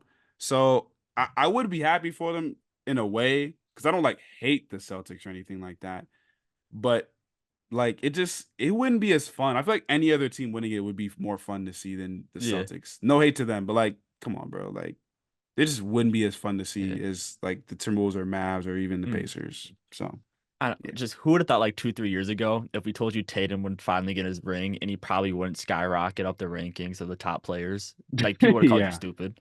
yeah. I know because people would say hey, he just needs a ring and he's probably like easily top 5, top 3. But I'm not gonna lie, if he continues playing like this and gets a ring, it's not gonna really move me. I know that Oh, sounds crazy, exactly. but it's not gonna really move me because he didn't play at a certain level to like, all right, yeah, he cooked, you know. Mhm. So it would be great for the Celtics to get Banner 18, right? Yeah. Yeah, Banner 18, whatever, all that. Hey, that's phenomenal. But at the end of the day, like, it just wouldn't be the most exciting thing. Just for Boston Celtics fans, I would probably avoid Twitter for a couple of days. Oh yeah, yeah, They'll have a lot to say. they will. Mhm. Is Jason Tatum the resurrection of God? Oh my, yeah, they're gonna go crazy. Dude, Oh my they'll say gosh. he's the best player in the league. Like I'm already preparing myself for it. Mm-hmm. So, but yeah, so it'd be nice for him to finally get over the hump. I guess it's good for you Celtics fans. It's just Yeah, it's the least exciting one. it's the least exciting option for sure. But what if the Pacers did the unthinkable? Dude, I mean, I put Hallie getting it done in his first year as like like a more well-known star is Uh, insane. I'm not gonna lie, yeah, that is that'd be nuts. insane. And bringing one to Indiana too, Mm, like that's yeah, insane. All that is like mm, it would be crazy because we've been talking about how they have a high-powered offense, but their defense is always gonna hold them back. mm. For them to go win a chip with that, it might even start a new formula for some people. Like, oh, That's maybe, what I was gonna say. yeah, I'll go ahead then. Yeah, Yeah, because it's always about defense wins championships. But if this Pacers team can win a championship, it proves that you can build around offense. It's a yeah. lot. It's harder than building around defense, but it's proven that it is possible.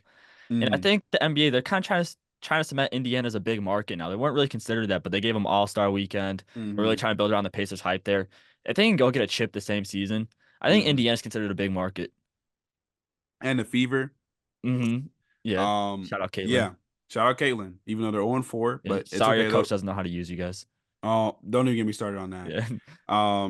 But yeah, I think this would help the city, the team. Obviously, a chip helps, but also Yeah. Siakam's resigning because why would he leave at that point? Yeah. And Okay. then Before you move go ahead. on, Yeah, we got to have some conversations about Siakam if he gets a chip with 2 teams. 2 as a second option Yeah. again. Oh, is he about to skyrocket up the rankings? Oh, hey, I'm Yeah. just saying. We might have to get uncomfortable. I'm telling y'all, Yeah. either any team who wins this chip, it's gonna make things uncomfortable, unless it's Celtics. But like, Yeah. it's gonna get real uncomfortable. Like, hey man, Siakam is the number 2 getting 2 chips. Mm-hmm. Hey, do your thing, bro. Yeah. But yeah, like them winning it. Also, let's call a spade a spade. They'd be getting the 2021 Bucks treatment because who did you beat? Oh, you beat the injured Bucks in the first round. Ah, blah blah blah. You beat the injured Knicks in the second round. Ah, blah blah blah. Yeah. I'm not gonna say the Celtics are gonna get injured, so I can't really say. But I guess they know Porzingis, so you beat Yeah. the non-Porzingis Celtics. Blah blah blah. I dare them to say that. I'll be so pissed. Right, I know, right? And then whoever they beat in the finals, Mm. I guess I don't know, but the Pacers would have that kind of a run where people are like, who did you just got lucky because you played injured teams, dude. That happens every year. Stop Yeah. saying that. I hate when people say that because one, you have to play who's in front of you, so that's not their fault. Yeah. 2, bro, at the end of the day, it happens. You can look at every single chip, and there's an injury that happened some way in the run or whatever that helped the team, prevail. Simple as that. Just how the cookie crumbles, bro. Like that's just sports. Like Yeah. it's just It's simple. like what happens. It's sports, bro. So Yeah, but another uncomfortable conversation, Everton. Let's say the Pacers do it. Where's Tyrese Halliburton ranking amongst point guards? I mean, Is he going above Shea? damn, you just made me really uncomfortable. Damn, it's okay. He might actually be like 3 behind like Luka and Steph at that point. Because like, what does the other Man. dudes have to say? Mhm. The only thing is he hasn't had like a phenomenal level playoffs. Whereas like with Brunson and Shea, they at least had like, whoa, Yeah. like, and Steph and Luka, they're up there. Like nobody's touching that, no matter what. I don't think anybody's passing those 2. But well, like Shea and Brunson, they had incredible playoffs. Tyrese has had like a decent playoffs. Mhm. To win a chip, sure, is a little like he'll probably put him at like 5 or what is that? Yeah, like 5. But I don't know if he could pass those 2. I know that's kind of like wishy-washy, but if he was having a playoffs like them and won a chip, yeah, easily 3. But he's been kind of like, so I'm gonna say 5 type beat, something like that. I don't know. like that. Everton, you got anything else to add on to Indiana? Nah, I think we're all rooting for one of those teams, man. Yeah. Yeah. Fingers crossed. So that's gonna be the end of that. That's what's up for these cities. But what's up next is me and Everton are gonna revisit a video that did kind of well when we looked at the 2023 draft lottery and giving them a grades. But now we're heading to 2022. Yeah, I think a lot better of a draft, I would say. yeah, I think so. A lot better. I mean, I don't have a lot of C's. I have a lot. Maybe it's all over the place. I Yeah, got a it's lot kinda more like- A's. I got for some me. B's. Yeah, We got some. We do have some stinkers. yeah, we do. We definitely do have some stinkers. Not a lot, but like there's definitely. You know what? Let's just start. Let's just get it. Can we just get the first 2 just out of the way? Yeah, Paulo and Chet. Yeah, those are A+. Easily. I almost considered Chet an A, but I'm like, nah, I'm doing too much. He's an A+. Simple as that. Oh, I thought you were about to call him a B or something. No, wait. No, I was like, whoa. Our expectations are too high. No, they're both A+. Simple as that. Absolutely. Yeah. So let's get that out of the way. If you need more explanation, you're just dumb. That's all I can Yeah, say. if you want us to explain anything, you're gonna have to go do your own research, bro. 'Cause you should know by now those 2 are A+. But then we'll get to more interesting conversation. We move on to Jabari Smith, picked by the Houston Rockets. I think it's been a great fit for them. It's been a good third option. Great height, can kind of do a little bit of everything. Yeah. I was teetering between 2 grades, but I ended up getting an A-. I couldn't really find a reason to get to a B just outside of like I guess maybe team overall success. But he's done everything they wanted to do. And honestly, I'm looking outside of this and like maybe you can make an argument for one player, but it's not really anybody else I would have made with this pick. So I gave it an A-. Okay, so did you is that what you consider too? Like, would you draft another guy over him or like would you redo this pick, whatever? Like, I mean, it wasn't the main thing, but it was one of the things I've taken into it. Same here. And I gave him a B+. Okay. Like you said, he's been pretty solid. Like they drafted him to be like a guy who could do things on both ends of the ball, and he's literally done that. I Mm, think they probably expected him to be a little bit better scoring because that was yeah. kind of his calling card a little Mm. bit in college. But the Um, efficiency's gone up since. it has, which is true, which is true. If it was after his rookie year, Yeah. Oh, it would not have been A it minus. would No not chance. have been, B plus A minus type of thing. Yeah. But I say, his scoring has gotten better. His defense is actually really good. Like he's actually a pretty solid Mm, defender. And next mm, to Sengun, that's even better to have. So I think the Rockets would, well, there might be another guy they pick instead of him, but mhm. that's not a diss to Jabari. It's really just somebody else. But he's been great, and I think they do like having him, and he fits this team really well. Like he's a great forward to have because he got great size, great length. He pretty much does everything pretty solidly. So A minus B plus. I just go B plus just to say something different from you, to be Okay. honest. I like that. Yeah. So this next guy, I wanted to have the same rating because I was also teetering between a B plus and A minus. Hmm. The Kings drafted Keegan Murray, and Keegan Murray has been the perfect third guy for the Sacramento Kings. Yeah. Hmm. His shooting has been incredible, much better than I thought it was going to be. And the Hmm. guy can defend too. He's one of the best 3 and D players in the NBA currently when it comes to doing Yeah. both sides of the ball. So Yeah. I gave it an A minus as well. And he might be the only guy in Sacramento soon because this team could blow it up at any moment for all we know. Literally could. I gave him a B plus. I know that's kind of weird, but his shooting did take a little bit of a step back this season because he did shoot 41% last year, shot 35% this year. Mm, So that is a bit of a step back, and that's like his big thing is being a stretch like kind of four, I guess. But the defense is there. I do think he can have a great season next year because he has shown like signs of being a good shot creator somewhat. yeah. And honestly, this might be weird, but I kind of see kind of like a Mikal Bridges with him, where Uh-huh. like he can like space the floor, use his length well, and play some good defense, knock down some threes, but don't make him your number one option because that's just gonna make it worse for him. Type, Yeah, you know what I'm absolutely. saying? Absolutely. That's So a beautiful way to put it. yeah, right. So, but I think they would do this again. Again, there's gonna be this one guy who's gonna pretty much should be passing everybody. You know who it is, but Yeah. I gave him B plus again, partially so I can say something different from you, but Uh-huh. I do think his 3-point shooting taking a step back this year kind of brought it down a little bit. But yeah, I still say he's a great player. Yeah, so then we'll take the dip a little bit because Mm. the Portland Trailblazers took Shaden Sharp. Wait, And what? wait, what? Wait, Oh, I mixed up my order. Did I mix up the Pistons and Trailblazers? yeah, okay, yeah. I Yeah, think you that's my had him. fault. I had those two flip-flopped. My Okay, I was fault. like, whew, I was like, Yeah, wait, hold on. Did I? I yeah.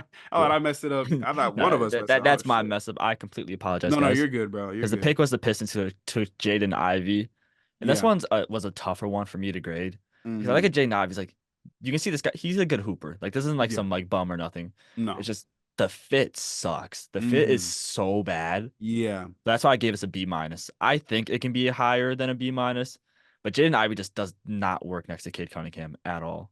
That's why I gave it a C.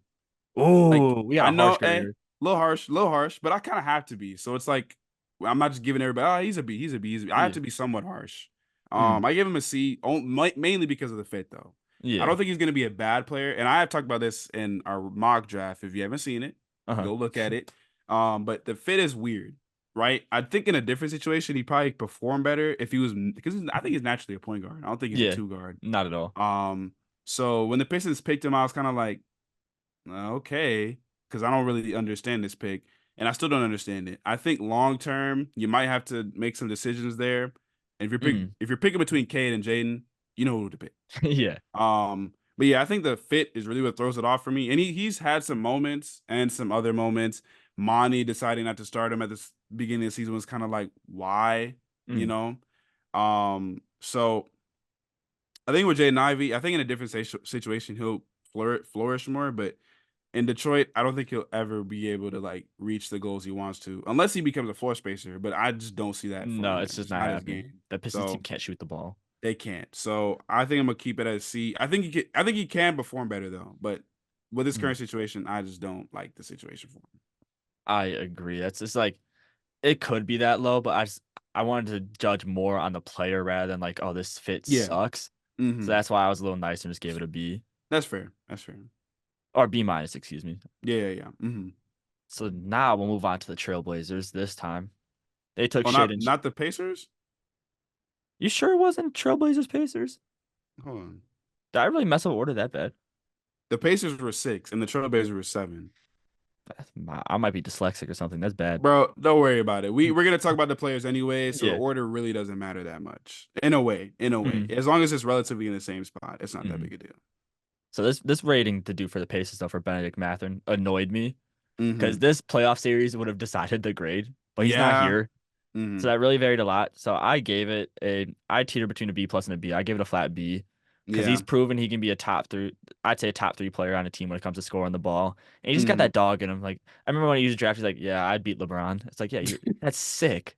Yeah. Keep that mentality going. It's just Hmm. he's proven it's there. He likes to have his fun, like the skills challenges. He's a fun player to watch. You Hmm. got what you drafted for. It's just this would have been easier to grade if you were here right now in this postseason. But again, I can't fault you for your shoulder injury. No, no, no. Yeah, and I gave it a B as well. Like, I remember his rookie year, he started off the season averaging like 20 or something. We were like, oh my, okay, wait, Yeah. this dude is actually really good. Then he started to teeter off, and then this season he was kind of like good, and he got hurt.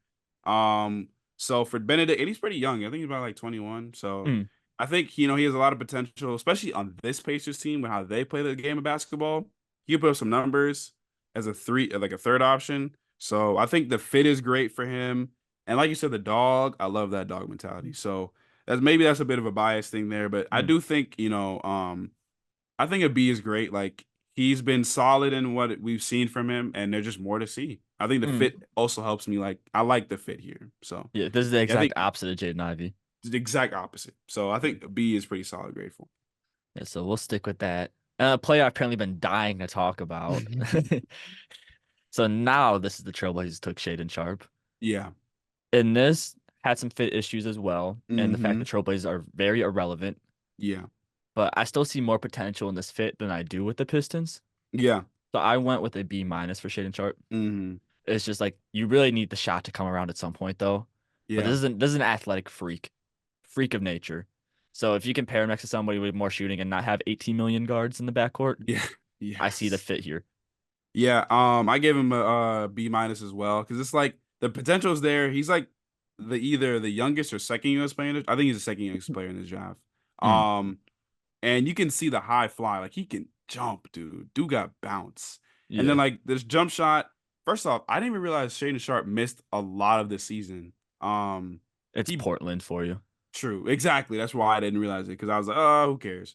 But I think the biggest thing, if we're talking about strictly him, the player, I probably would have given him like a B or maybe even a B plus as a player. Yeah, But the fit here is just so like awkward because they have, again, like you said, a bunch of guards and Scoot's not a non-shooter. So, but I feel like that sooner or later the Blazers got to make a decision on Anthony Simons. I'm not gonna lie, him that's real. specifically.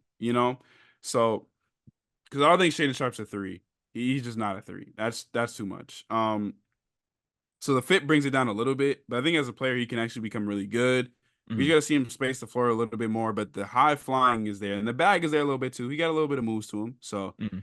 I'm curious to see what they do next in this offseason to prepare for next season. So yeah, Shaden Sharp B minus, great, solid player, good potential, but fit is awkward. I know they're gonna do nothing. Yeah, probably not. Yeah, Unfortunately, there's Portland for you. But Everton, unfortunately. I'm excited to hear what your next rating is on this one because I had some Mm. conflicting thoughts. Is it the Pelicans before I make sure this order Yeah, sucks? yeah, yeah. It's the Pelicans. The Pelicans. The Pelicans took Dyson Daniels here. Yeah. And before I give any comments, Everton, what'd you rate it? I gave him a D, bro. Man. What did you? Oh, you want me to elaborate before you say Yeah, you anything? can elaborate. Like, okay, he has some positives, right? The defense is there. He's a taller, like point guard who can, a little bit of passing, play some solid defense. That's really been his calling card as his defense. But his stats aren't great. And I'm not a stat merchant, but like at some point, bro, you got to put up some sort of numbers if you want to ever even start, Mm, right? And he's younger as well. So again, like these guys are like they just finished their second season, so it's not like they're just done. But for him, I like to see him become better as a shot creator and just do more than just strictly defense because uh, they need a point guard. Like I know CJ plays the one. He's not a one. Okay, he's a two. They need a yeah. point guard. That's what Daniels is. You're supposed to step up and be that point guard. So I Mm, gave him a D. The fit, I'm not gonna say it's bad because they need a guy like you. You mm. just need to be that guy. So that's all they really need from you. And I don't know. He hasn't proven too much to me yet. So I gave him a D. Maybe that's harsh. Well, my reasoning is I gave him a C, a flat C, because Mm. I see an incredible player. His Mm-hmm. fit just sucks though, because you say they need a point guard. Tell me the difference between Dyson Daniels and Herb Jones and how they play the game of basketball. True. It's literally two of the same exact things. And at least Mm-hmm. AJ McCollum, even though he didn't show in the playoffs, is supposed to be able to shoot. Mm-hmm. Dyson Daniels and Herb Jones would average negative points offensively. Yeah. Like it just Mm. would not work. So it's just No. I see an incredible player. It's the fit's not there and the minutes aren't there as well. But Mm. I still see it in him, which is why I didn't give him that low, give him a Mm. D rating, just because I still see some greatness in this guy. Yeah, yeah.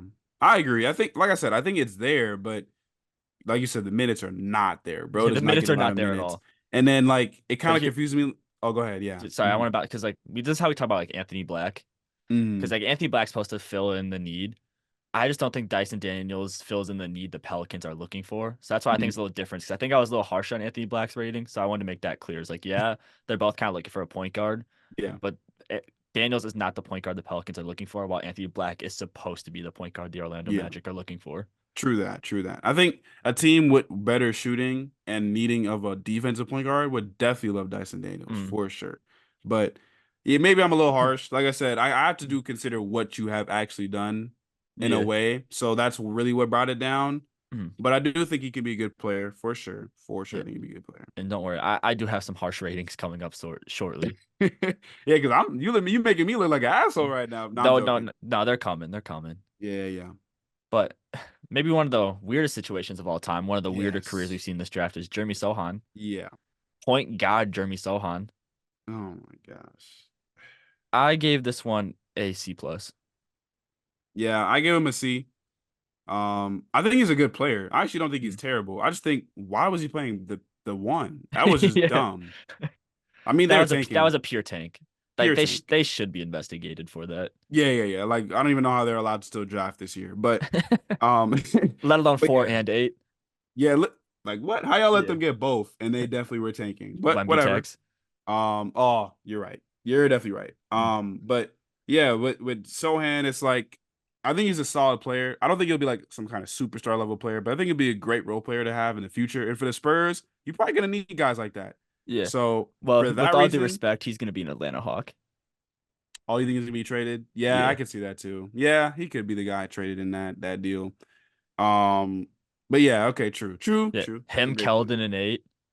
Yeah. Oh, you think they're gonna trade for? I think they're gonna trade for Trey. No, I think they want to try and keep 4 because clinging. You know, I Yeah, mean, come on. come on. Oh shit, that's funny. But Yeah. yeah, I think all in all, like Sohan, not a bad player, just was heavily playing the wrong position. Like Yes. completely playing the wrong position, bro. Yeah, I agree. But let's do some serious hating now. Yes, okay. Because Johnny Davis, I give an F minus. Me too. This guy, this guy's so bad. Yeah, no, he Yeah, terrible. I know I shouldn't say this as like an ISU student. I just hate the Davis brothers. They're just not good at the game of basketball. Like, let's just keep it real. Spade of spades. Bro.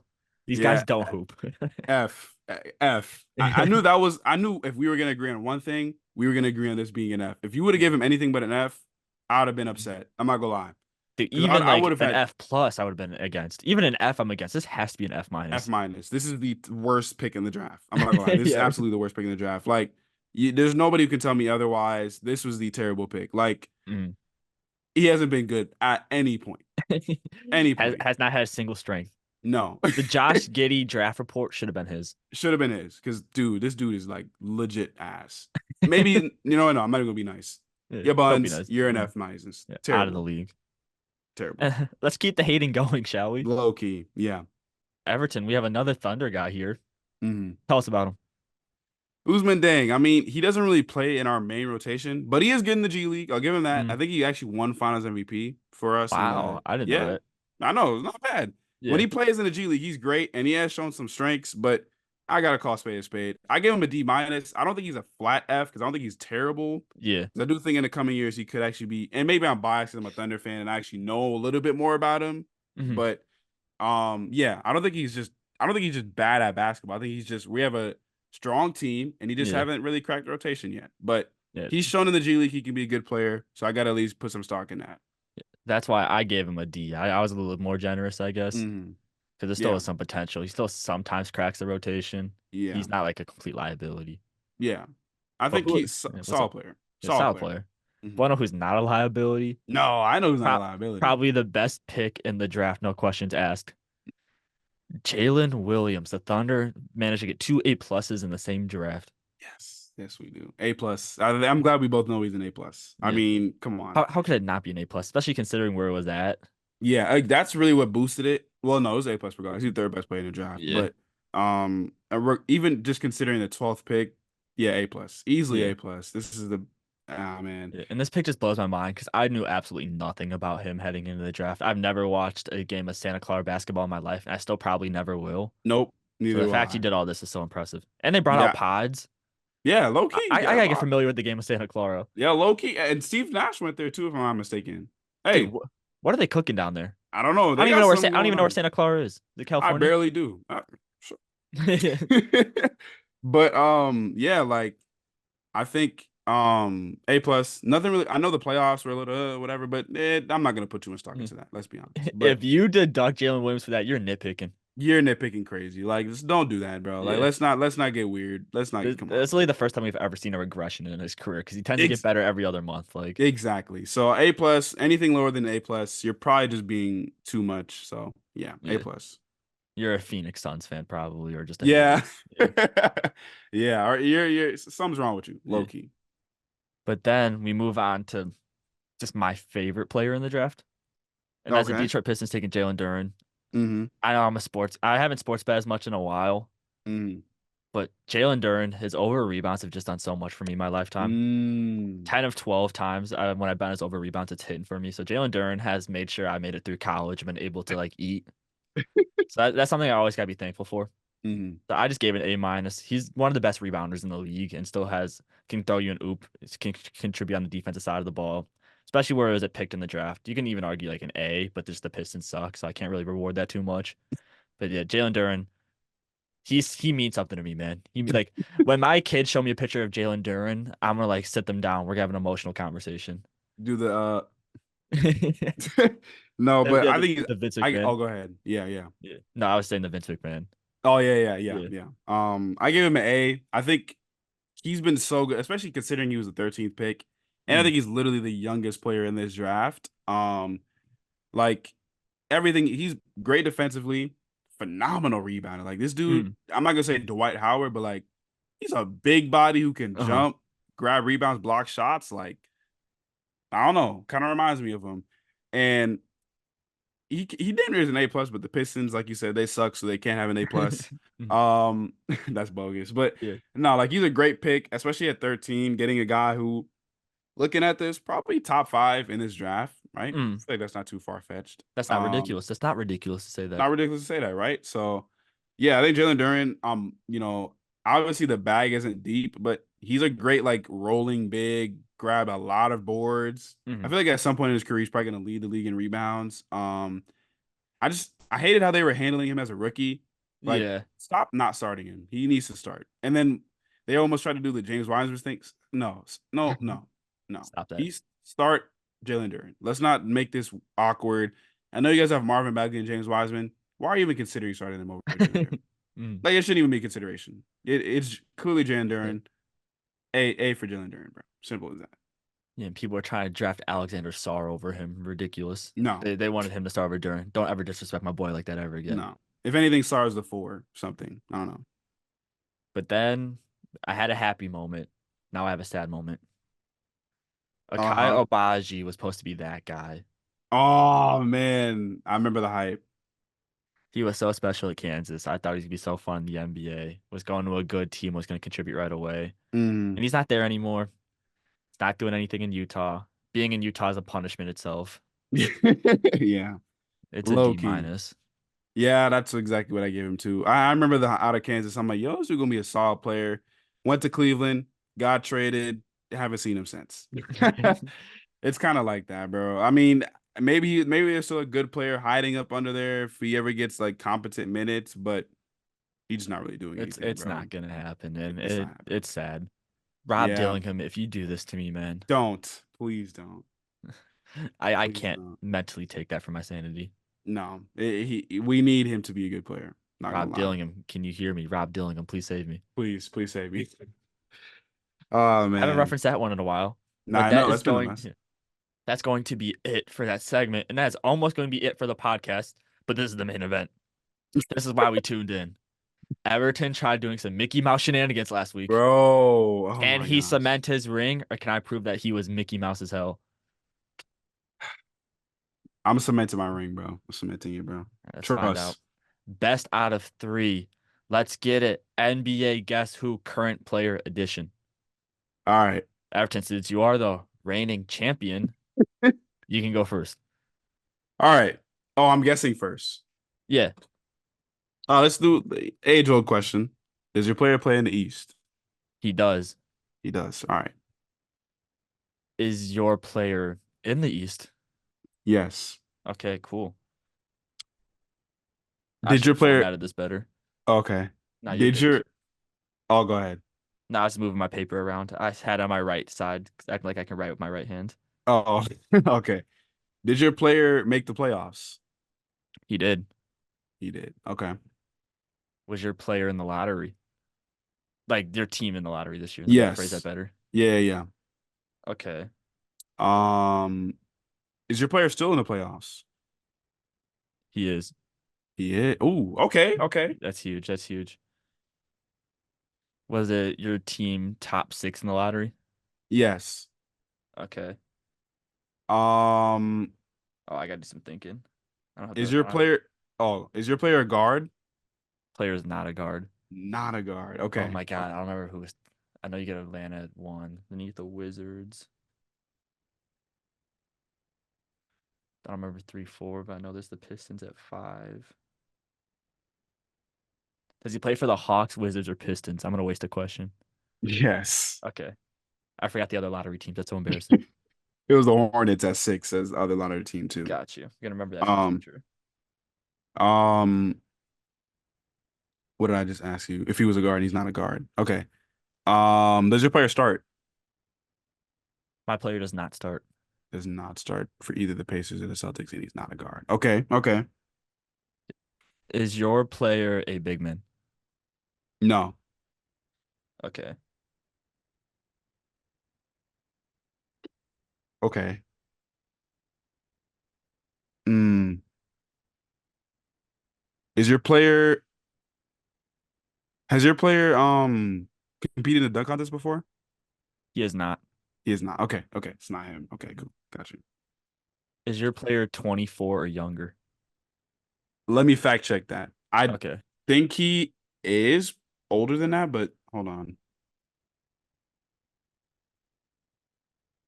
Sorry about that. No, it's all good. I need to start writing like these dudes' ages so I know that. He is not 24 or younger. A 25 plus on the border. Is your player a big man? He is a big man. Okay. Okay, cool. 25 plus. I gotta limit it down to one of these teams. Is your player on the Washington Wizards? No. Shit. Is your player Isaiah Jackson? It is not Isaiah Jackson. Okay.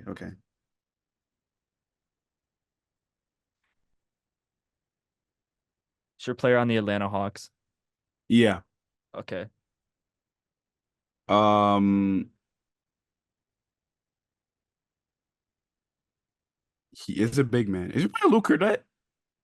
Who? Luke Cornett? Is It is that your not player? Luke Cornett.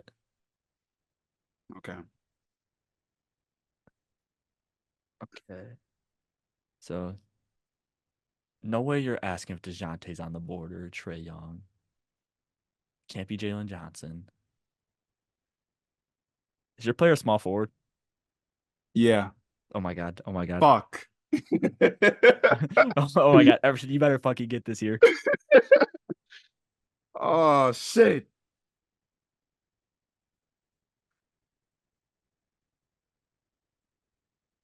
You better not have that phone out.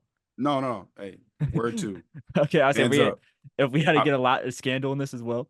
I promise you. I Just already had a notebook if you Mickey. guys want to see me writing, by the way. Yeah, you're good. I'm just looking down. Promise you, Yeah. not on my phone. You can trust me, bro. Oh man, because I know you already know who it is. So I'm really trying to think of who it is before I just lose. Okay, so he's on the Celtics or Pacers if he's in the East in the playoffs. And he's a big man, but it's not Isaiah Jackson or Lou Cornett. Fuck, man. Like who's even still a big on either of those teams? And he doesn't start? No. Dude, I'm blanking on like half of these teams' roster right now. I might have to just concede, bro. Like who's on those teams? I'm blanking, bro. Oh, no, this is probably wrong, but is your player James Johnson? It is not James Johnson. Yeah, okay. I Is couldn't your think of player anybody. DeAndre Hunter? Yeah, it's DeAndre Hunter. Come Damn it. on. Who was your player? Jalen Smith. Oh my, I knew there was another tall, lanky, black. Come on. He picked the Damn. most mid player in the NBA. I know that's why I picked him. I was trying to see if you might. Damn it. Okay. All right. Huge. I'll take that one. I'll take that one. I'll take that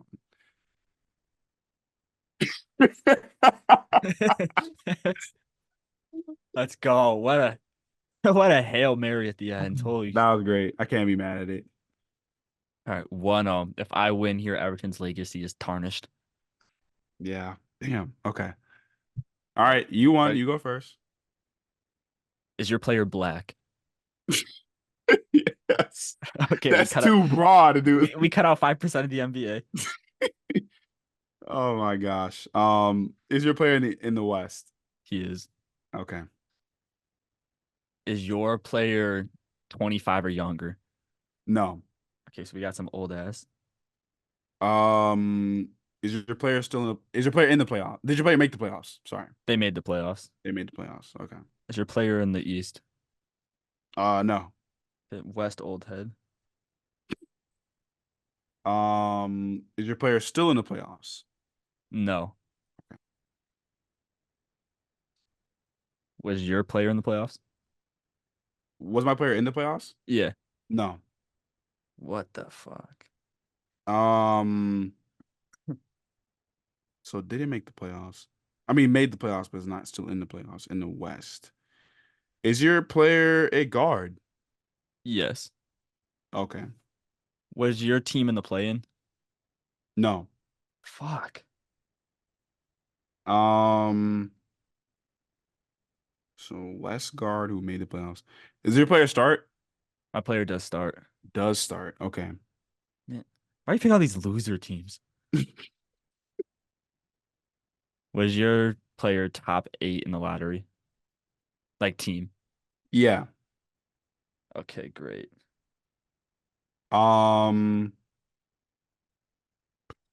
Okay.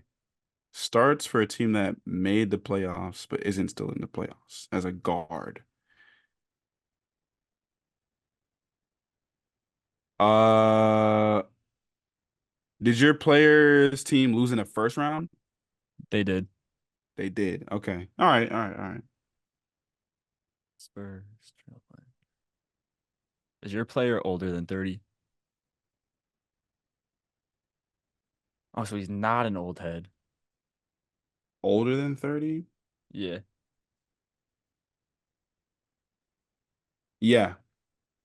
Okay, so 30 plus, 31 plus. Lost in the first round, you said? Yeah. Lost in the first round. Starts for a team who lost in the first round. So, okay. Okay, okay. Um, hmm. Is your player wait, 25 or younger? Let me double check that. Yeah, you're good. You said 25 or younger? 25 or younger, yeah. Nah. No, okay. Is your player a guard? Yeah. Okay, I think I'm onto something. Um,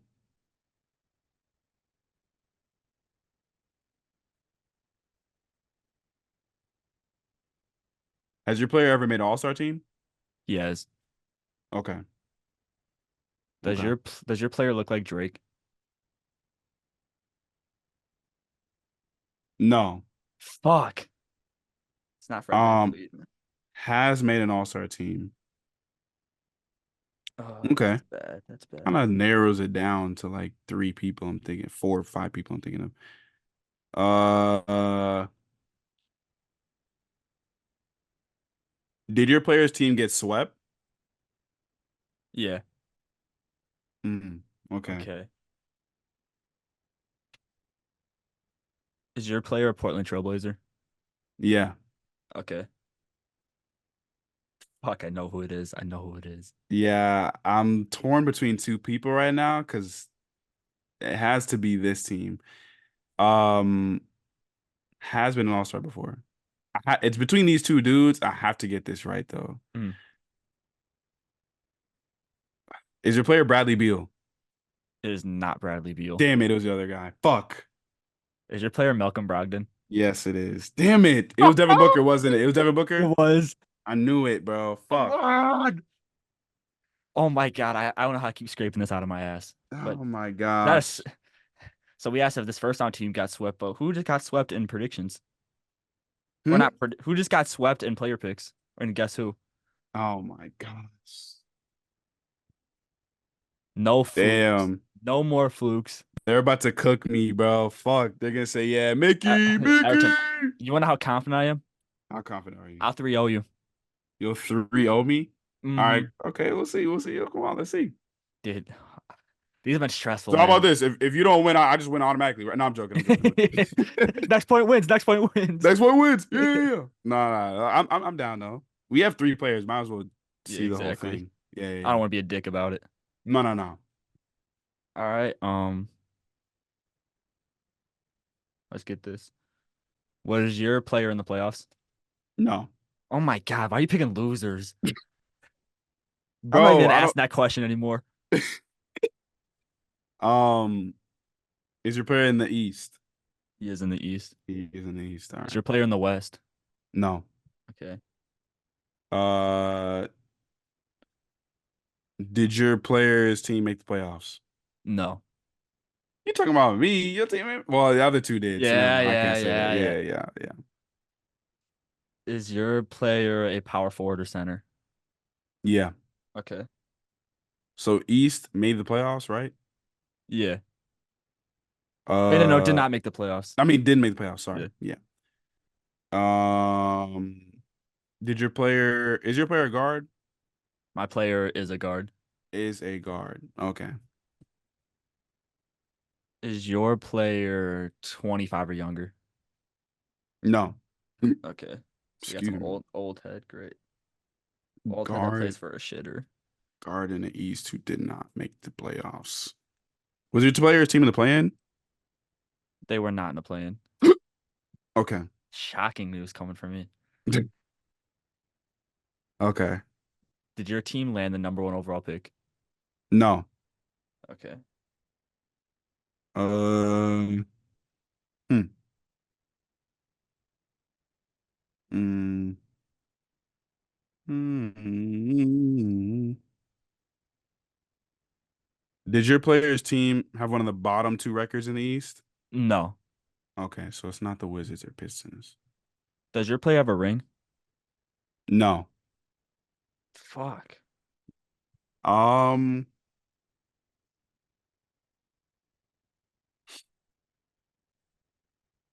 Okay. Does your player play for the Nets? My player does not play for the Nets. No. Okay. Is my player on my favorite team? No. Fuck. Uh. Is your player a Charlotte Hornet? The player is not a Charlotte Hornet. Okay. So not Nets, Wizards, Pistons, or Hornets. So it has to be. What's the other team? Is your player on the Pistons? No. Dude, I have no idea Bro, who this what's is. that other team in the East? Oh, never mind. Okay. Yeah, okay. So your player's a Raptor. Okay. A guard for the Raptors? Wait. Hold on. Is your player white?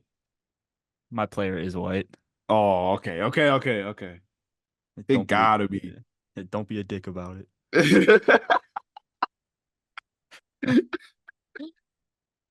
Okay. So let's see how deep my bag is. So he didn't make the playoffs, and he's not on the Hawks. He's not on the Bulls. He's not on the Pistons. That gives me the Wizards and the Hornets. He is over the age of 26, or he's 26 plus. I was really hoping it was be Kyle Kuzma, but Kuzma's got a ring.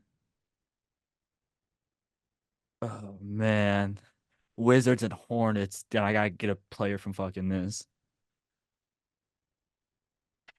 He confidently said he was over the age of 25 too, so it's not like Miles Bridges. I don't think.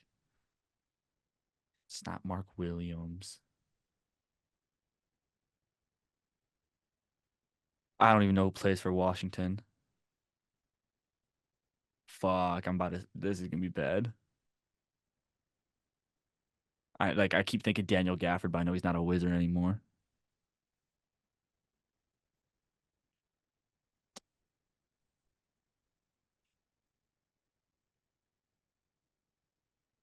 Everton, I think you got me here because I know it's not a Hornet and it's a Wizard, but it's not Kyle Kuzma. I literally have no idea who plays on the Wizards because it's a big man, so it's not like it's Tyus Jones.